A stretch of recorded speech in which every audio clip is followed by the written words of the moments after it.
Sa gitna ng entablado, isang matikas at makapangyarihang lalaking nakatayo. Ang chairman ng isang kilalang business empire. May hawak itong mikropono at may aura ng otoridad habang nakangiti sa harap ng audience. Ladies and gentlemen, tonight is a special night. As you all know, our family has always valued privacy. But now, I believe it is time to introduce to you someone very dear to me. Muling nagsalita ang chairman. Pinupukaw ang atensyon ng lahat. For years, she has been away, studying and growing into the remarkable woman she is now. And tonight, I am honored to present to you my one and only daughter, Fall Martinelli. Nagpalakpakan ng buong audience habang dahan-dahang naglakad si Fall paakyat sa stage. Nasa kanya ang lahat ng mata, pero isa lamang ang nakapukaw ng pansin niya. Si Creed. Nakatayo ito sa gitna ng crowd. Hindi makapaniwala na nakatitig sa kanya. Kita niya ang bahagyang pag-angat ng kilay nito. Ang kunot sa noo na wari, hindi makapaniwala sa narinig. Ang malamig at laging kontroladong ekspresyon nito ay napalitan ng gulat at pagtataka. Mabilis siyang iniwas ang tingin at pilit na hindi pinansin ang matinding tibok ng kanyang puso. Ngunit sa sandaling iyon, muli siyang lumingon at nagtagpong muli ang mga mata nila ni Creed. At sa isang iglap, parang bumagal ang mundo. Parang may kung ano hindi niya maipaliwanag na hatak ang titig nito. Parang tinatawag siya pabalik. Napalunok siya. Hindi niya maintindihan ang bugso ng emosyon na bumabalot sa kanya. Alam niyang hindi dapat. Alam niyang may nakatakda na para sa kanya. Pero bakit parang may gusto siyang magpatuloy sa pagtingin sa mga matang yon? Nang bumalik siya sa realidad, narinig niyang muli ang boses ng kanyang ama. And I would also like to take this opportunity to formally announce something just as significant. My daughter, Folian, is engaged to none other than the heir of the Velasquez family, Dominic Velasquez. Muling pumalakpak ang audience. Ngunit tila nawala ng lahat ng tunog sa pandinig ni Fall. Muling bumalik ang tingin niya kay Creed. Ngunit ngayon, iba na ang ekspresyon nito. Ang kaninang gulat at pagtataka ay napalitan ng isang malalim na tingin. Hindi niya mabasa kung anong iniisip nito. Pero ang sigurado siya, may kung anong bumigat sa kanyang dibdib.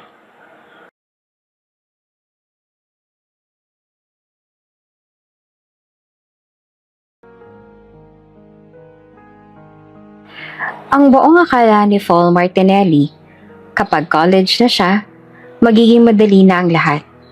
Hindi niya na kailangang mag-review para sa susunod na quiz. O kaya naman, maghabol ng kung anumang mga projects para pumasa. Pero nagkakamali siya dahil mas mahirap pala talaga sa college. Kumbaga, ang hirap na naranasan niya noong high school ay walang-wala pa sa hirap ngayong college. Lalo na kapag graduating student ka na.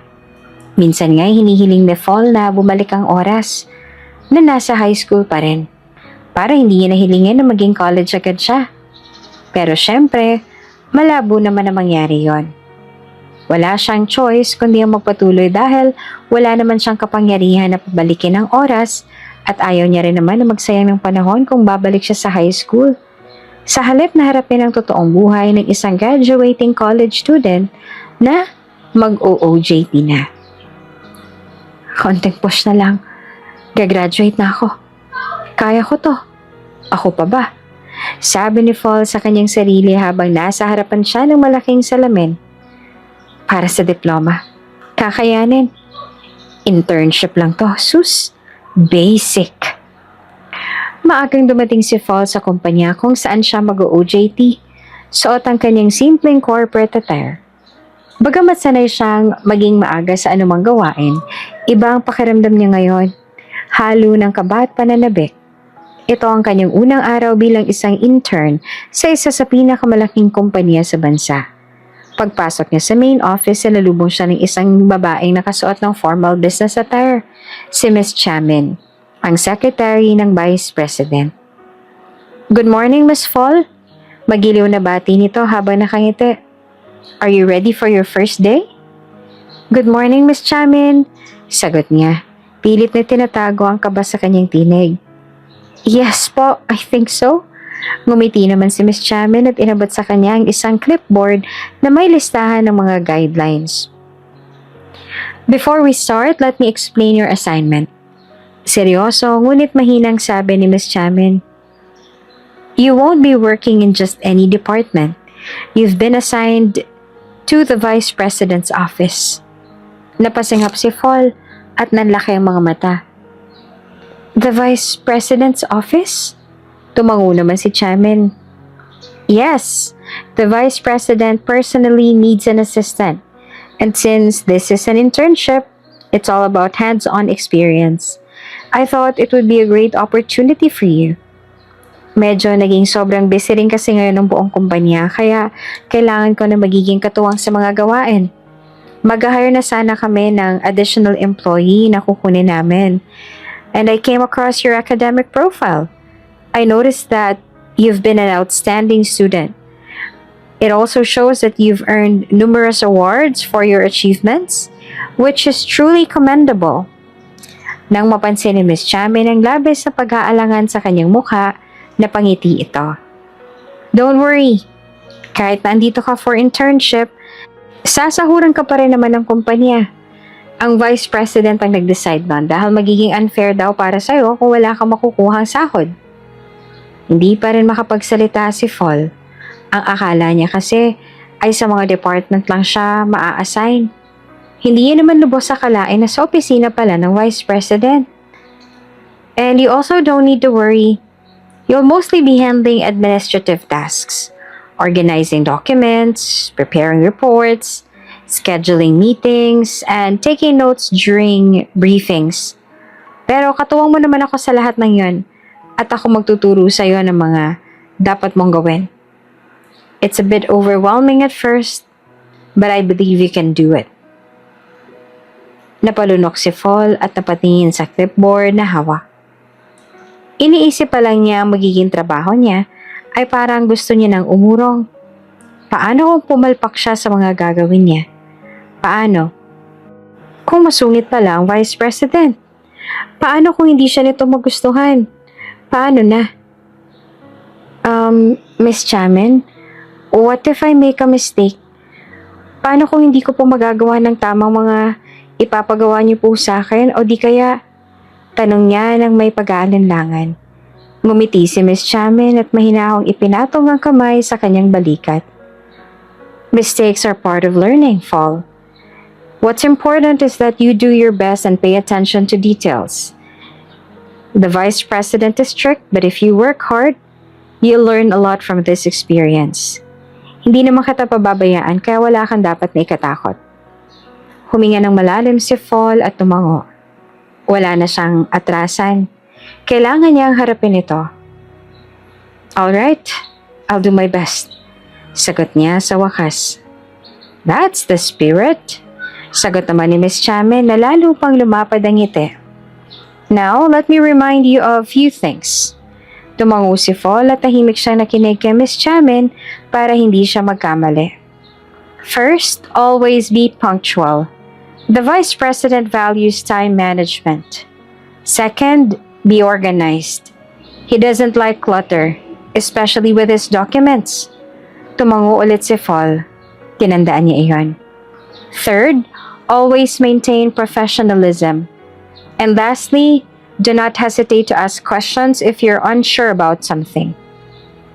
Isa-isang inalala ni Fall ang mga sinabi ni Miss Chamin na para bang binibigyan siya ng huling habilin bago sumabak sa isang mabigat na misyon. Talagang itinatak ni Fall ang lahat ng mga sinabi nito sa kanyang memorya at siniguradong wala siyang nakaligtaan para hindi siya magkamali. Understood? Tanong ng sekretary. Yes, Miss Chamin. Sagot naman ni Fall. Kahit pa kabadong-kabado pa rin siya. Good. Then let's go. I'll introduce you to the Vice President. Tumango si Fall at sumunod na dito. At sa bawat hakbang patungo sa opisina ng VP, mas lalong bumibilis ang tibok ng puso ni Fall. Pinagtitingnan sila ng ibang mga empleyado na nadadaanan nila. Ang ilan sa kanila ay magalang na bumabati kay Miss Cham. Ngunit, hindi naman maikakaila ang pagtataka sa kanilang mga mukha tuwing sila ay napapatingin sa kanya. Marahil dahil sa bago lang siya sa mata ng mga ito. Pumasok sila sa elevator at tahimik siyang sumunod kay Miss Cham. Makalipas ang siguro ay 5 minuto, lumabas na ulit siya at muling naglakad. Huminto sila sa harap ng malapad na pinto na may nakaukit na Vice President's Office. Ito na ang office si Vice President Creed Volsky. Imporma sa kanya ni Miss Chamin. Maaga siya usually dumadating sa opisina. Pero hindi naman siya strict sa oras kaya ayos lang kahit pa siyang mas mauna sa loob. As long as hindi ka late. Naiintindihan ko po. Sagot naman ni Fall at pinagmasdan nitong kumatok ng 3 beses sa pinto. Sir, I'm with a new intern. Sabi naman ni Miss Chamin bago marahang binuksan ang pinto. Sa pagpasok nila, bumungad kay Fall ang isang malawak at marangyang opisina. Malaking bintana ang bumalot sa silid, nagbibigay ng tanaw sa city skyline. Malinis ang buong opisina. May bookshelf na may lamang libro. Sa gitna ay may exclusive desk at mayroong isang lalaki na nakaupo. Sa harap ng lalaking tutok na tutok pa rin, sa mga dokumentong binabasa ay isang nameplate na may nakasulat na Creed Volsky, Vice President. Nag-angat ito ng ulo sa kanila at ng charcoal nitong mga mata at diretsong tumitig sa kanya. Doon niya ito mas napagmasdan ng mas mabuti. Halos hindi siya kumurap. At hindi na rin makahinga habang nakatingin siya sa binata. Kahit nakaupo, masasabi na agad na matangkad ang binata. At kahit nakasuot ng suit, alam niya na agad na matikas ang pangangatawan nito. Tila isang modelo sa isang high-end magazine. Ang matangos itong ilong, malalim na mata na tila laging may iniisip. At mapupulang labi na bahagyang nakakurba sa isang seryosong linya ay nagbibigay dito ng isang nakakabighaning aura. Ang perpektong hugis ng panga nito ay para bang maingat na inukit at ang buhok nito ay maayos na nakastyle, sapat para masabi ni Fall na ang lalaking ito ay parang Greek god, the most breathtakingly handsome man she had ever seen. Habang nakatitig pa rin siya sa binata, kinunutan siya nito ng noo at doon niya na-realize na matagal pa lang pagkakatitig niya dito. Nang mapagtanto iyon, mabilis siyang nag-iwas ng tingin. Ramdam niyang unti-unting namula ang kanyang pisngi. Napansin naman ni Miss Chamin ang awkwardness kaya ito nang nagpakilala sa kanya. Sir, this is Fall, the new intern assigned to your office. And Fall, he is Sir Creed Volsky, the Vice President. Pinasadahan siya ng tingin ni Sir Creed. Ang matalim nitong tingin ay tila sinusuri siya mula ulo hanggang paa. I see, sagot nito. Malamig ngunit may otoridad ang boses. So, you're the one assigned as my assistant? Napalunok si Fall at bahagyang tumango. Yes, sir, sagot niya. Tumango naman si Creed at tiningnan si chairman na para bang hinihintay nito kung ano ang sasabihin ng sekretarya. Si Fall naman ay pinagsiklop ang kanyang mga kamay at lihim na kinagat ang labi para pakalmahin ang sarili dahil kabadong-kabado na siya. Sino ba naman ang hindi kakabahan kung ganito na ka-intimidating ang kaharap niya? Diba? Sir, as I mentioned earlier, Fall is the new intern assigned as a new assistant. She will be here to help with the clerical tasks and other necessary work to give her hands-on experience. Igaguide ko pa rin po siya sa lahat ng mga gagawin niya since she will be under my care. Paliwanag ni Miss Chamin habang inilalapag ang mga documents sa desk ng Vice President. Tahimik lamang ang Vice President habang pinakikinggan si Miss Chamin na patuloy sa pagpapaliwanag. Nakapangalumbaba at bahagyang nakakunot ang noo. Her tasks will include organizing documents, setting appointments, encoding reports, and assisting with presentations. Patuloy ni Miss Chamin. Also, she will be responsible for handling minor correspondences and ensuring your schedule is properly managed. Nagtaas naman ng 1 kilo yung Vice President at tumingin kay Fall. So she will be managing my schedule? Tila may bahagyang pagdududa sa tinig ni Creed.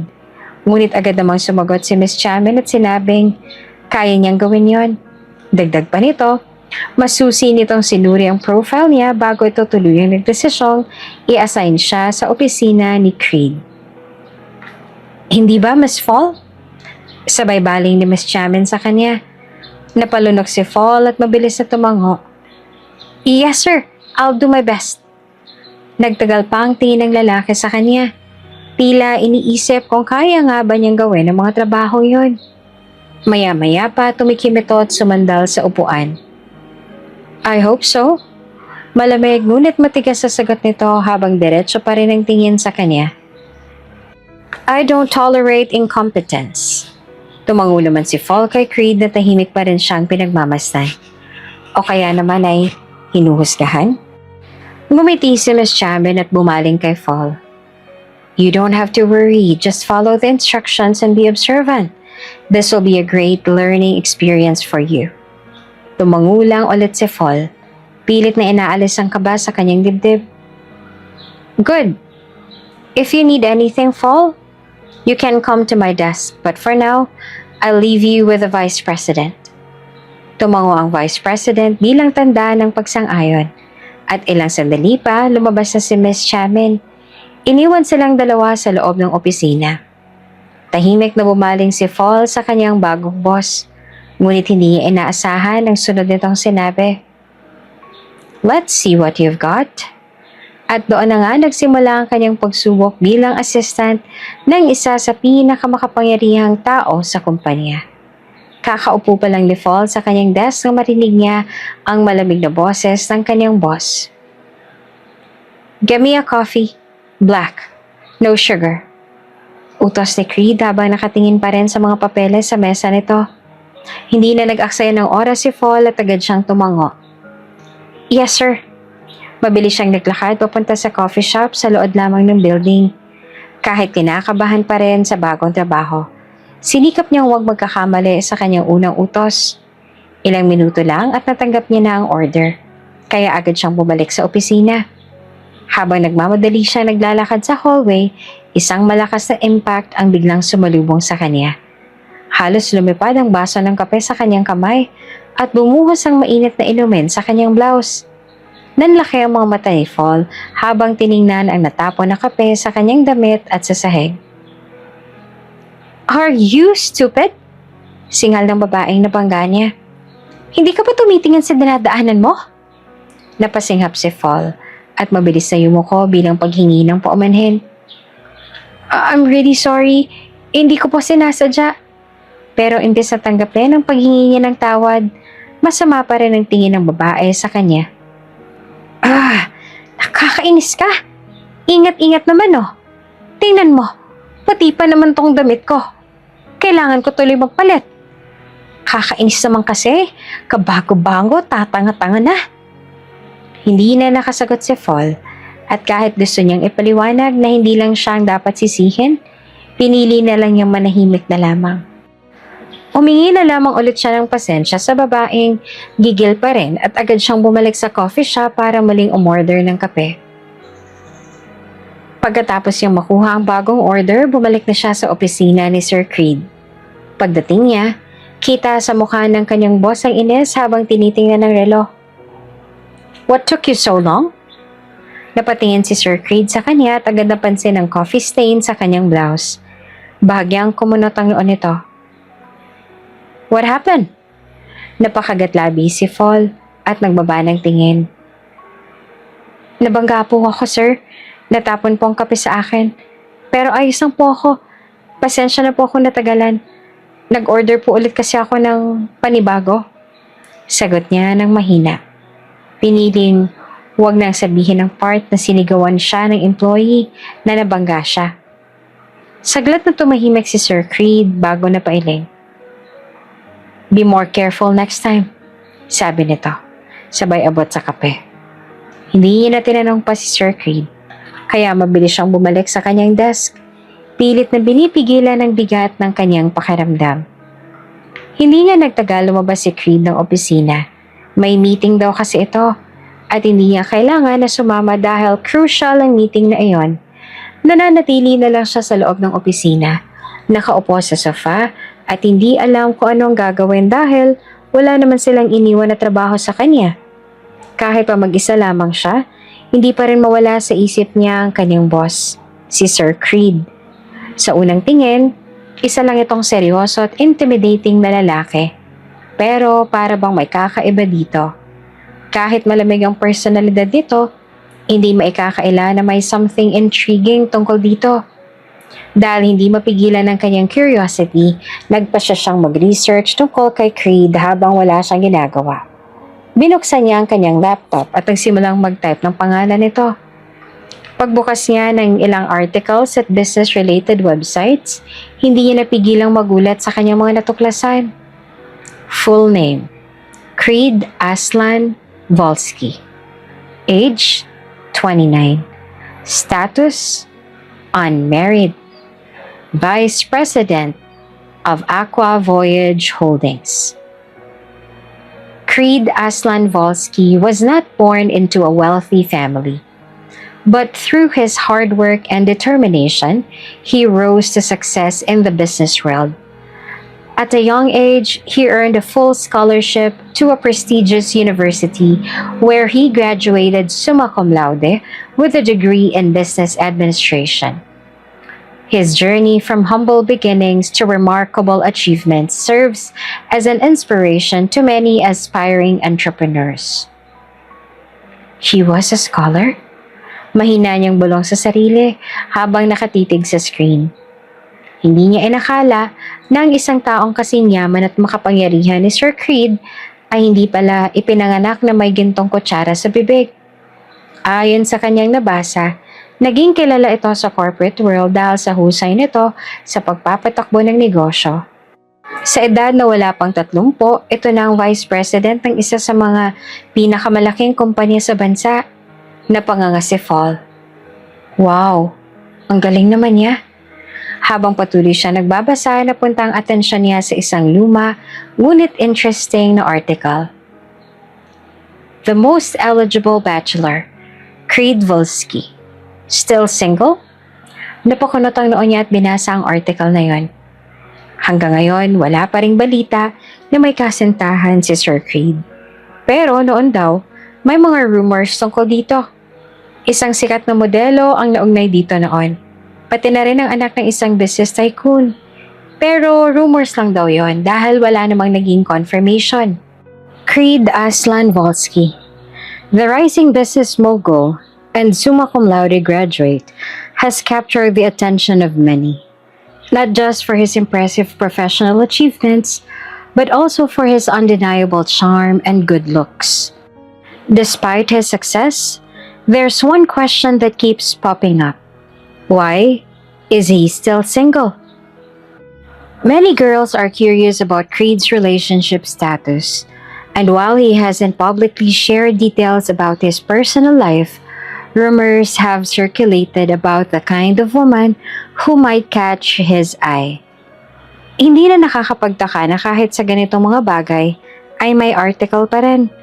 Katulad nga ng sinabi niya kanina, gwapo si Creed. Kaya nga maging siya nagtataka rin na single ito. At paano nangyari na walang naging confirmed na relasyon ang isang gaya ni Creed? Gwapo na, matalino pa, at mayaman. Hindi naman namalaya ni Fall na napapailing na siya habang nagbabasa pa rin. Masyado na siyang nadadala sa kanyang curiosity. Naputol naman ang daloy ng kanyang isip nang biglang bumukas ang pinto ng opisina. Napatayo siya kaagad. Mabilis na isinara ang tab kung saan siya nagbabasa tungkol kay Creed. Mula sa pintuan, nakatayo ang lalaking laman ng kanyang research.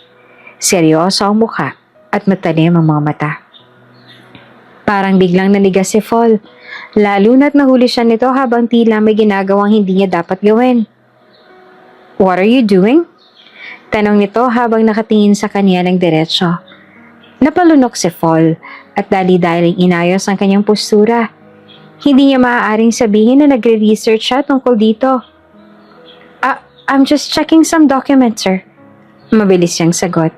Pilit na pinapanatili ang kanyang mahinahong tono. Tinitigan siya ni Creed ng ilang segundo. Tila sinusuri kung nagsasabi nga ba siya ng totoo. Sa huli, tumango ito at lumapit sa kanyang mesa. Where is Miss Chaman? Tanong nito habang inilalapag ang dala nitong folder sa desk. Agad naman na sumagot si Fall.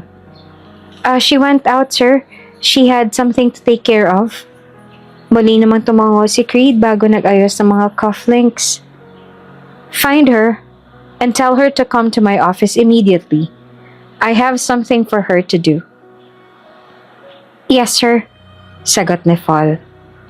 Kahit kinakabahan pa rin, mabilis siyang kinuha ang kanyang notepad at lumabas ng opisina para hanapin si Miss Chaman. Mabuti na lamang. At nahanap niya rin kaagad si Miss Chaman kaya sabay na silang bumalik. Sa opisina ni Sir Creed. Tahimik lamang na nakaupo si Fall sa isang tabi habang pinagmamasa ng pag-uusap ni Sir Creed at Miss Chaman. These reports need to be finalized today. Make sure everything is in order before submitting them to the President. Mahigpit na utos ni Creed kay Miss Chaman habang seryosong tinitingnan ng mga papeles sa harapan nito. Understood, sir. I'll take care of it. Sagot naman ni Miss Chaman. Napansin ni Fall kung paanong wala man ng anumang emosyon sa boses ni Creed. Tila ba palaging kalmado at kontrolado ang bawat kilos at salita nito. Naisip niya tuloy kung paano ito sa labas ng trabaho. Ganito rin kaya ito kahit sa personal na buhay? Makalipas ang ilang sandali, nag-angat ng tingin si Miss Chaman sa kanya. Fall, it's already lunch break. You can go and take your lunch now. Nito. Opo, pero saan po pala ang cafeteria? Tanong niya naman dito. It's on the 10th floor. Just take the elevator and you'll see it in the left wing. Tumango naman si Fall. Okay po. Bago saglit siyang tumingin kay Sir Creed, naabala pa rin sa mga papeles. You can go. Sabi ni Creed nang mapansin ang permiso lamang nito ang inihintay niya. Maingat naman na kinuha ni Fall ang kanyang gamit at lumabas na ng opisina. Sinunod nga niya ang sabi ni Miss Chaman. Sumakay siya ng elevator patungo sa 10th floor kung saan daw located ang cafeteria. Pagdating ni Fall sa cafeteria, agad niyang napansin kung gaano itong kalawak at kaaya-aya. Moderno ang disenyo. May mga malalaking bintana na nagbibigay ng natural na liwanag at maaliwalas ang buong paligid. Ngunit hindi pa man siya nakakapili ng mauupuan, ramdam niya na ang mga mapanuring tingin ng mga tao sa kanya. Oh, ayan na pala siya. Sabi ng isang babaeng nakaupo sa isang table malapit sa entrance. Sapat lamang ang boses nito para marinig iyon ni Fall. Siya yung intern na akala mo kung sinong umasta. Podcast assigned sa office ni Sir Creed. Saad nung isa pa. Oo nga. Intern lang naman pero kung umasta akala mo kung sino na. Ani naman ng isa pa. I wonder kung paano kaya siya nakapasok dito sa kumpanya at anong pinakain niya kay Sir Creed para doon siya ma-assign sa office nito. Sumabat pa ang isa. Baka naman may connection kaya ganon. Pero hindi ko pa rin siya gusto. Paano? Mukhang mayabang. Hay nako, sinabi mo pa. Itsura pa lang oh. May ilan pa sa malapit ang mga nagbubulungan din. Halatang hindi maganda ang sinasabi tungkol sa kanya. Napalunok ng mariin si Fall habang pilit na pinapanatili ang kanyang kumpiyansa. Wala naman siyang ginawang masama. Pero ewan niya ba at gano'n na lang ang galit nila sa kanya. Sa kabila ng kanilang pangmamata, mabilis siyang tumungo sa food counter. Pilit na hindi pinapansin ng mga nakapaligid sa kanya. Habang naghihintay sa kanyang order, narinig na naman niya ang usapan sa likod niya. Napakagatlabi si Fall. Hindi niya inakala na ang simpleng pagiging intern sa opisina ni Sir Creed ay magiging dahilan para husgahan siya ng ganito ng mga tao na hindi naman siya kilala. Pero, hindi siya papatalo. Hindi naman siya pumasok dito para lang magpa-apekto sa sinasabi ng iba. Andito siya para sa experience at syempre para makapagtapos na siya sa kolehiyo.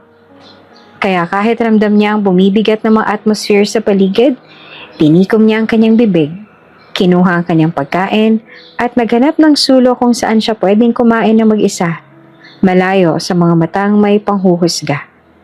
Habang hinahanap ni Fall ang mauupuan, patuloy niyang narinig ang pagbulong, ngunit malisyosong usapan ng ilan sa mga empleyado.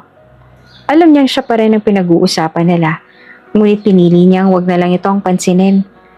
Pagkaupo niya sa isang mesa sa sulok, maingat niyang inilabas ang kanyang baon.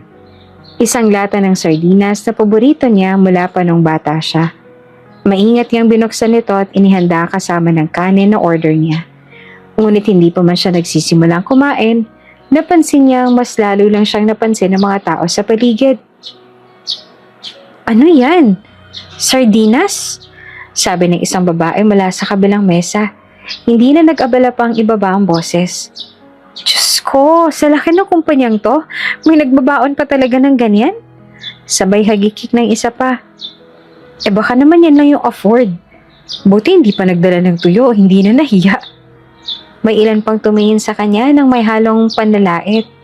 At may iba pang pailing-iling na tila ba hindi makapaniwala na may kumakain ng ganon kasimpleng pagkain sa isang marangyang kumpanya. Napahigpit ang hawak ni Fall sa kanyang kutsara. Pilit niyang pinananatili ang mahinahon niyang mukha. Kahit na sa loob-loob niya, ay gusto niyang sabihin sa kanila kung gaano niyang kamahal ang sardinas. Na hindi ito tungkol sa presyo o estado ng buhay, kundi dahil sa alaala at kasiyahang hatid nito sa kanya. Saka ano bang problema nila sa sardinas? Napakasarap kaya ng sardines, lalo na ang red na maanghang. Palagi niyang ang hinahanap-hanap ang sardinas. Hindi naman sa hindi niya afford ang ibang ulam, ngunit sadyang paborito niya lang talaga ang sardinas. Kaya naman hindi niya gets kung bakit sobrang big deal sa ibang tao na sardinas lang ang ulam niya. Sa halip na patulan sila, marahan siyang ngumiti at sinimulang kainin ang kanyang baon. Pilit na hindi pinapansin ang mga mata at ngisi ng mga tao sa paligid. Alam niya hindi siya kailangang mahiya. Wala siyang ginagawang masama. Kinagabihan, pagod na pagod si Fall. First day niya pa lang iyon sa internship pero feeling niya pang last day niya na ata. Nasa sala siya nang tumunog ang kanyang cellphone. Nang makita niya ang kanyang amang tumatawag ay agad nitong sinagot. "Hello, Papa?" Masiglang bati niya. "O anak, kamusta ang unang araw mo sa OJT?" Bungad ng kanyang ama. Sobrang dami na nangyari sa first day niya bilang intern sa kumpanyang yon. Kung sasabihin niya sa kanyang ama na na-discriminate na agad siya ng mga tao roon, tsak na hindi matutuwa ang papa niya at mag-aalala ito. Kaya naman pinili niya na lang na magsinungaling, kaya lalo pa itong pag-alalahanin. "Ayos lang po, Papa. Masaya po ang first day ko. Marami po ako nakilala. Mabait din po dito si Miss Chamin at Vice President na si Sir Creed. Sa opisina nga po agad ako ni Sir Creed na assign eh. Maganda raw po kasi ang profile ko." Sagot niya. "Mabuti naman kung ganon, nahirapan ka ba?" Tanong muli ng kanyang ama. Na para bang nararamdaman nito ang tunay niyang saloobin. "Medyo ho, pero kakayanin ko po," sagot niya sa malumanay na tono.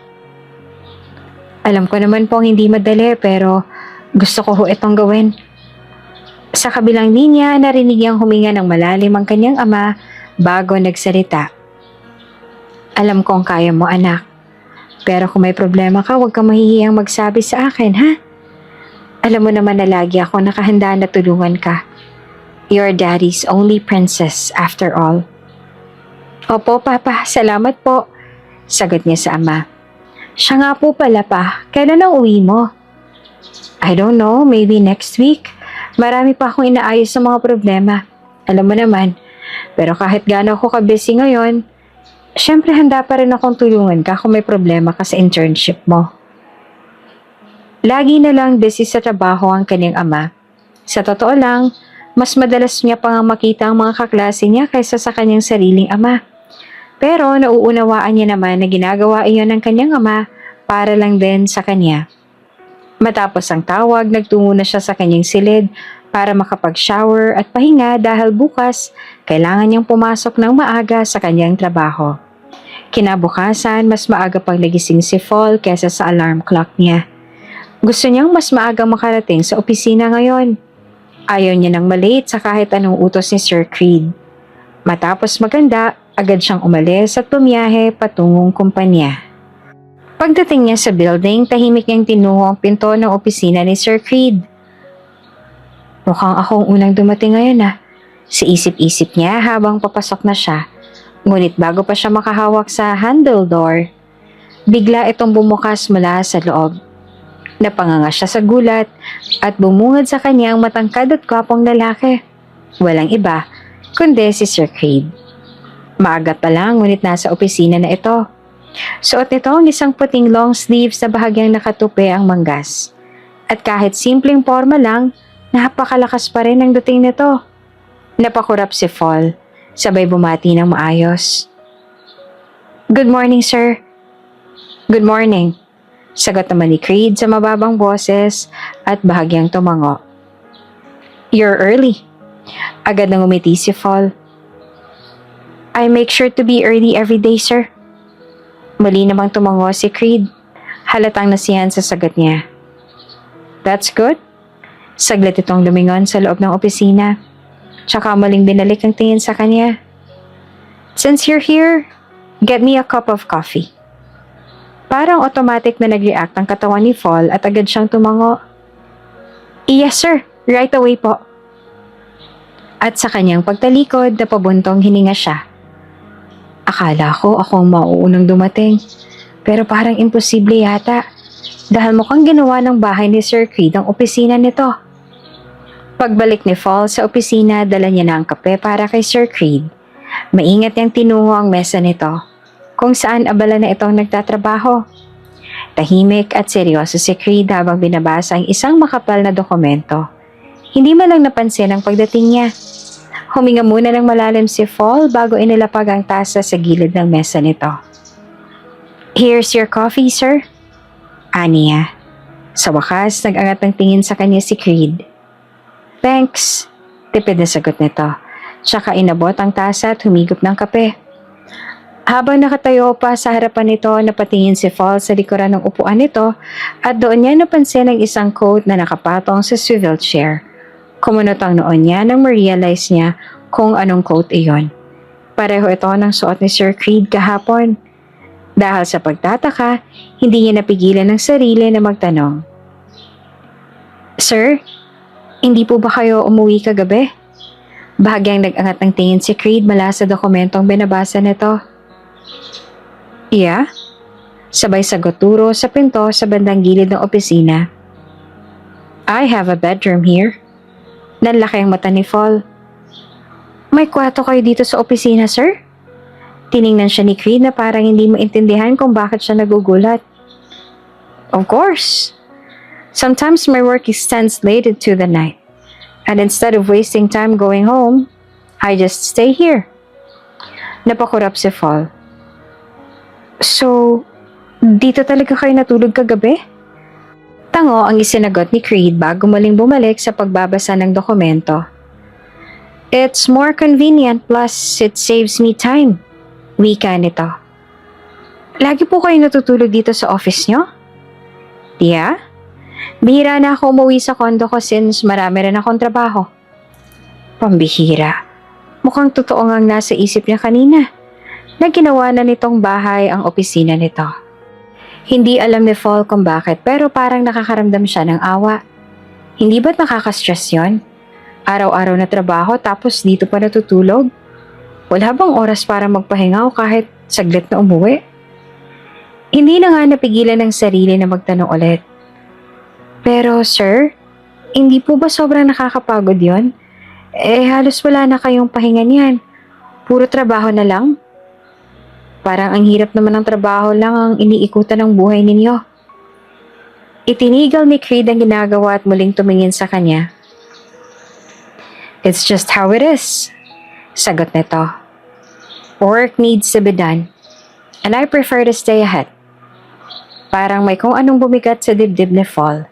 Hindi niya alam kung bakit pero may kung anong lungkot sa tono ni Sir Creed. Sa halip na magsalita pa, dahan-dahan siyang tumango. I see. Isang maliit na ngiti ang sumilay sa labi ni Creed. Don't overthink, Fall. Just focus on your tasks and don't let work overwhelm you like it does to me. At habang unti-unti siyang lumalayo sa mesa nito, hindi niya mapigilang mapaisip. Ganito ba talaga ang buhay ni Sir Creed? Puro trabaho lang inaatupag? Wala bang kahit kaunting oras para sa sarili? No wonder why, ayon dun sa article, wala itong mga confirmed relationship dahil sa sobrang busy ba naman ito. Para bang hindi na nito masingit sa schedule nitong makipag-date. Noong malapit ng mag-lunch time, sinabi sa kanya ni Sir Creed na pwede na siyang mag-lunch. Kaya naman kahit na ayaw pa sana niyang bumalik doon sa cafeteria dahil tsak na naman siya na naman ang pag-uusapan, no choice na siya. Hindi naman kasi pwede na sa opisina siya kumain. Pagpasok ni Fall sa cafeteria, agad niyang naramdaman ang mga mapanuring tingin ng ibang mga empleyado. Parang biglang bumigat ang hangin sa paligid nila. Lalo na nang marinig niya na naman ang bulong-bulungan nila. Ay na naman siya. Natatawang isa na pinagmasdan siya bago nagtanong sa kasama. Sardinas na naman kaya ang baon yan? I'm pretty sure intern lang naman siya dito eh. E di wala siyang malaking sahod which means hindi niya afford ang mga pagkain dito. Napalunok si Fall pero pinilit niyang huwag pansinin ang mga ito. Diretso siyang naglakad patungo sa isang bakanting mesa. Inilabas ang kanyang baon at tahimik na nagsimulang kumain. Pero hindi pa siya halos nakakalahati nang maramdaman niyang may huminto sa harapan niya. Pag-angat niya ng tingin, nakita niya ang isang babae. Naka-cross arms at nakataas ang kilay. Yan na naman bang ulam mo? Sarkastiko na tanong nito. Hindi ka na ba nahiya? Nangangamoy sardinas ng buong cafeteria nakakawalang gana. Nagsitaasan ng kilay ng mga nasa paligid nila. Tila aliw na aliw sa nangyayari. Hindi naman umimik si Fall. Hindi niya ito pinansin at nagpatuloy lamang sa pagkain. Dahil sa hindi niya pagpansin, lalo yatang nainis ang babae. Narinig mo ba ako, ha? Kinakausap kita, hindi ba? Tumigil siya sa pagkain at muli niya itong tiningnan. Naririnig kita, miss. Sadyang di ko lang problema na ayaw niyo sa amoy ng sardinas na baon ko. Hindi ka ba nagdidiri sa lasa at amoy ng baon mong ulam? Kasi kami dito sobrang diring-diri na. Masarap po ang ulam ko. Hindi ito nakakadiri. Kahit amoy nito ay masarap din. Mas malansa pa nga pong ugali ng ibang tao riyan kaysa sa ulam ko ngayon eh. Ako bang pinaparinggan mo na malansang ugali? Gigil na tanong nito. Bakit ma'am? Malansa po bang ugali mo? No? Kung gano'n na hindi po ikaw yan ma'am. Ibang tao po ang tinutukoy ko. You know what? I don't like your attitude. Kasing lansa ng sardinas mo yung pangit mong pag-uugali. Nagtaas kilay siya dito. Kung gano'n, bakit po kinakausap niyo pa rin po ako kung nalalansahan kayo sa ugali ko? Tsaka, hindi po ba ang sabi niyo ay nandidiri kayo sa baong ko? Bakit hindi ka rin umaalis para hindi mo na maamoy? Namula ang mukha ng babae dahil sa labis na inis sa kanya. Matapang ka na ngayon, ha? Porket na-assign ka sa office ni Sir Creed, akala mo kung sino ka na? Napapikit si Fall at tumingin ng malalim bago mahinahong sumagot. Ayoko ng gulo, ma'am. Gusto ko lang pong kumain at i-enjoy ang ulam kong sardinas. Pero imbes na tumigil ang babae, lalo pa itong nagalit at kung ano-ano pang mga masasakit na salita na sinabi sa kanya. At nung sinubukan niya itong i-ignore, lalo lang itong nainis at biglang malakas na hinampas ang tray niya na ang laman ay ang kanyang pagkain. Tumilapon ang laman ng tray at ang sardinas at kanin diretso sa kanyang blouse. Isang malapot at malansang likido ang dumapo sa kanyang damit, kumalat sa kanyang braso at palda. Napasinghap naman si Fall. Tumahimik ang buong cafeteria, pero may ilan pa ring naririnig na pigil ang tawa. Nanginginig ang kamay niya habang tinitingnan ng sarili. Marahan niyang hinawakan ang bahagi ng blouse niya na basang-basa na ng sardinas. Ngayon, malansa na ang amoy niya. Wala man lang ni isa sa mga nakatingin ang tumulong sa kanya. Sa alip, mukha pa nga silang masaya. Huminga siyang muli at pilit pinipigilan ng anumang emosyon na gustong kumawala. Dahan-dahan siyang tumayo. Pinagpagang sarili at walang kahit anong sinabi. Lumakad siyang palabas ng cafeteria. Iniwan ang mga tawanan at pangmamaliit sa kanya ng mga tao roon. Pagpasok ni Fall sa restroom, agad siyang dumiretso sa isang cubicle. Sinandal niya ang likod sa pinto at pumikit saglit. Pilit pinipigilan ang namumuong luha sa kanyang mga mata. Ayaw niyang umiyak. Hindi niya dapat hayaan ng mga ito na makita siyang mahina. Huminga siya ng malalim bago binuksan ang kanyang bag at kinuha ang extra shirt na palagi niyang dala. Mabuti na lang at may naisip siyang magdala ng pamalit. Kundi ay magtitiis siya sa malagkit at malansang amoy ng sardinas sa kanyang damit. Hinubad niya ang stained blouse at mabilis na sinuot ang plain white t-shirt. Sinubukan niyang linisin ang kanyang palda gamit ang tissue.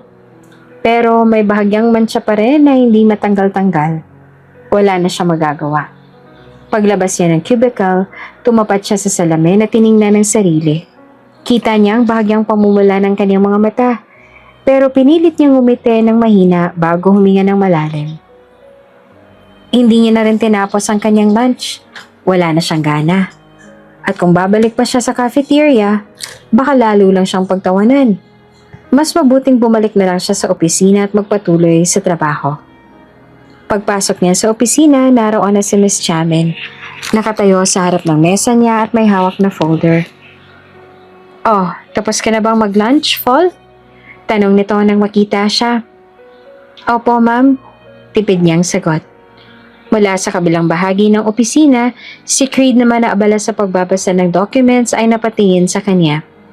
Napansin nito ang kanyang suot kaya bahagyang napatigil sa ginagawa. "You change your clothes?"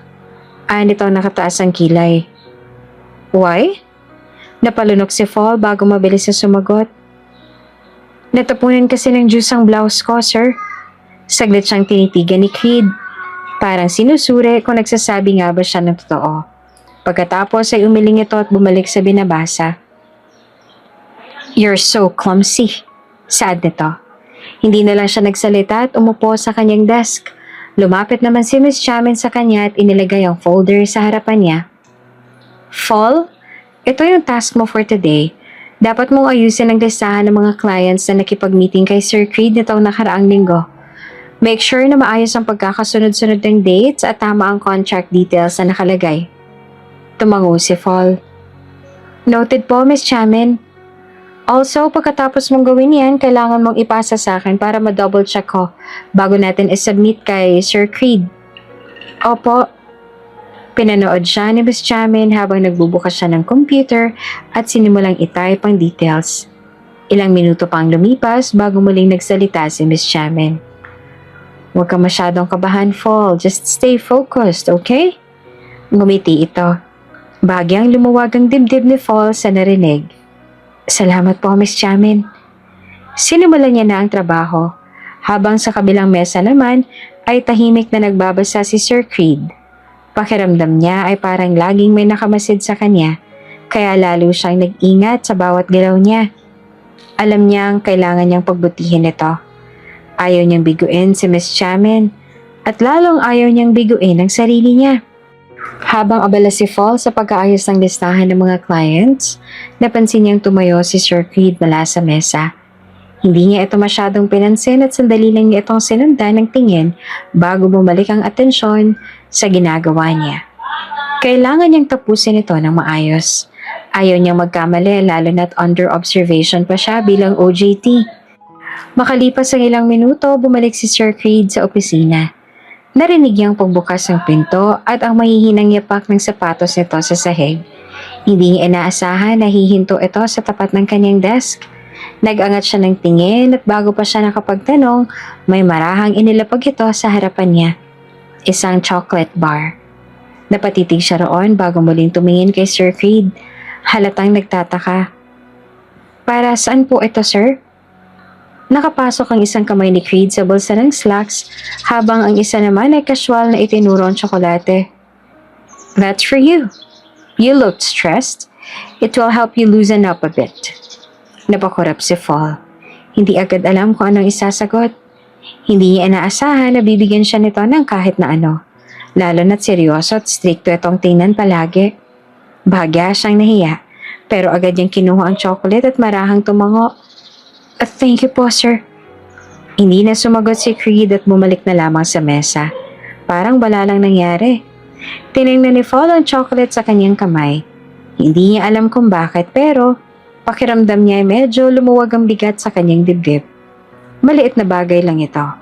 Pero sa dami na nangyari sa kanya sa unang 2 araw niya dito sa kumpanya, parang sapat na para kahit papaano ay mapagaan ang araw niya. Oops! May break muna. Gusto mo bang ma-shoutout dito sa channel ni Ate Jane? Mag-comment lang ng lesson you learned from the latest story uploaded. Dahil pipili kami ng isang best comment of the day para i-shoutout sa susunod na upload. Kaya huwag kalimutang mag-iwan ng lesson you learned after you watch this video. Maraming salamat! Shoutout nga pala kina Gloria Villegas from Calauan, Laguna, Crescenta de la Cruz, Che Sevilla from Oriental, Mindoro and listening from Riyadh, and Sina TV from Taiwan. Sa ating mga taga-subaybay, paki-comment naman po sa baba kung taga-saan kayo para alam ko kung hanggang saan umaabot ang mga kwento ni Ate Jane. Maraming salamat sa pakikinig. Sa lumipas sa 1 linggo, hindi na mabilang ni Fall kung ilang beses niyang pinagtitripan ng mga katrabaho niya na para bang walang magawa sa kanilang mga buhay. Hindi niya alam kung anong kasalanan na nagawa niya at kung bakit tila ba galit na galit ang mga ito sa kanya. Kahit anong iwas at pagtitimpi ang gawin niya, palagi siyang nagiging punteriya ng pangmamaliit at pang-iinsulto. Hanggang sa isang umaga habang naglalakad siya sa hallway, dala ang ilang documents na kailangang ipasa kay Miss Chamin, bigla na lamang siyang nabangga ng isang empleyado. Tatanga-tanga kasi. Narinig niya ang sarkastiko na bulong ng bumangga sa kanya bago ito tuluyang dumaan na parang wala lang nangyari. Hindi niya na ito pinansin at agad siyang yumuko upang pulutin ang mga nahulog na documents. Pero bago pa niya makuha ang huling papel, may isa pang lumapit sa kanya. Isang babaeng empleyado at walang babala na binuhos ang hawak nitong kape sa mga papeles niya. Oops, sorry, hindi kita napansin. Akala ko kasi basura. Napasingap si Fall habang pinanood ang unti-unting pagsisip-sip ng papel sa mainit na likido. Wala nang maisasalba sa mga dokumento. Mapapagalitan siya nito at kailangan niya rin na ulitin iyon. Narinig pa ni Fall ang manghihinang tawa ng iba pang empleyado na nakakita sa pangyayari. Ngunit hindi siya umimik. Hinayaan niya na lang. Pero sa hindi maipaliwanag na dahilan, bigla niyang naramdaman ng isang malamig na titig at dahan-dahan niyang iniangat ang kanyang paningin. Hinanap kung kanino ito nanggagaling at kung saan. At doon sa hindi kalayuan nakita niya si Sir Creed. Nakatayo ito sa dulo ng hallway. Tahimik lamang na pinagmamasan ang eksenang nangyayari. Hindi niya mawari kung anong iniisip nito. Pero nang makita ni Fall na bahagyang napailing si Creed, parang may kung anong tumusok sa kanyang dibdib. Disappointment. Halata iyon sa mukha ng kanyang boss bago ito lumingon na tuluyang umalis. Parang biglang lumubog ang loob ni Fall. Hindi niya alam kung bakit. Pero pakiramdam niya ay mas mabigat pa ang tingin ni Sir Creed kesa sa ginawang pambabastos sa kanya. Bagaman nanunubig ang kanyang mga mata, pinulot niya ulit ang documents. Pagpasok ni Fall sa opisina, agad siyang lumapit kay Sir Creed. Hawak ang mga basang documents na di na halos mabasa. Sir, I'm sorry. Mahina niyang sabi. Pinilit ang sarili na huwag ipahalata ang bigat ng loob niya. Nabasa po mga documents sa dala ko, kaya uulitin ko na lang po ulit. Saglit siyang tinignan ni Creed. Tila sinusuri ang ekspresyon niya. Pero hindi ito nagtanong kung paano nangyari iyon. Hindi rin ito nagpakita ng kahit anong emosyon. Tumango lamang ito bago muling bumalik sa ginagawa. Wala siyang ibang magawa kundi ang bumalik sa desk niya at magsimulang ulitin ang lahat mula sa umpisa. Malalim siyang huminga, pinipigilan ng pagod at inis. Maya-maya pa bumukas ang pinto at pumasok si Miss Chamin. May hawak itong folder habang lumapit kay Sir Creed. Sir, ito na pong lahat ng kailangan niyang pirmahan. Nito at nilapag ang folder sa harap ng kanyang boss. Tumango lamang si Sir Creed at binuklat ang mga documents. Binasa at saka pumirma roon bago ibinalik kay Miss Chamin. Matapos noon, nilapitan naman ni Miss Chamin si Fall at agad na napansin ang patong-patong na papel na ginagawa niya. Bakit mo inuulit ang ginawa mo kahapon, Miss Fall? Nagtataka na tanong nito. Hindi agad nakasagot si Fall. Alam niyang kung sasabihin niya ang totoo, mag-aalala lang si Miss Chamin kaya pinili niya na lang na magsinungaling dito. Natapunan po kasi ako ng kape kaya inulit ko lang, madam. Sandaling natigilan si Miss Chamin. Tila nag-iisip kung totoo ba ang sinabi niya o may kulang sa kanyang paliwanag. Pero sa huli, tumango na lamang ito. Okay, I guess kailangan mo mag-overtime today para matapos yan. Ayos lang po, sagot niya at pilit na ngumiti. Napansin niya ang saglit na pag-aalala na dumaan sa mukha ni Miss Chamin bago ito bumalik sa trabaho. Habang sa isip ni Fall sa mga sandaling yon ay wala siya bang ibang dapat na gawin kundi tapusin ang trabaho. Kahit pa ang katawan niya ay gusto nang sumuko. Focus na focus siya sa kanyang gawain. Nakayuko siya sa mga papeles. Abala sa pag-aayos at pagsulat. Hindi alintana ang oras. Hindi niya rin napansin si Sir Creed na nasa opisina lang na to.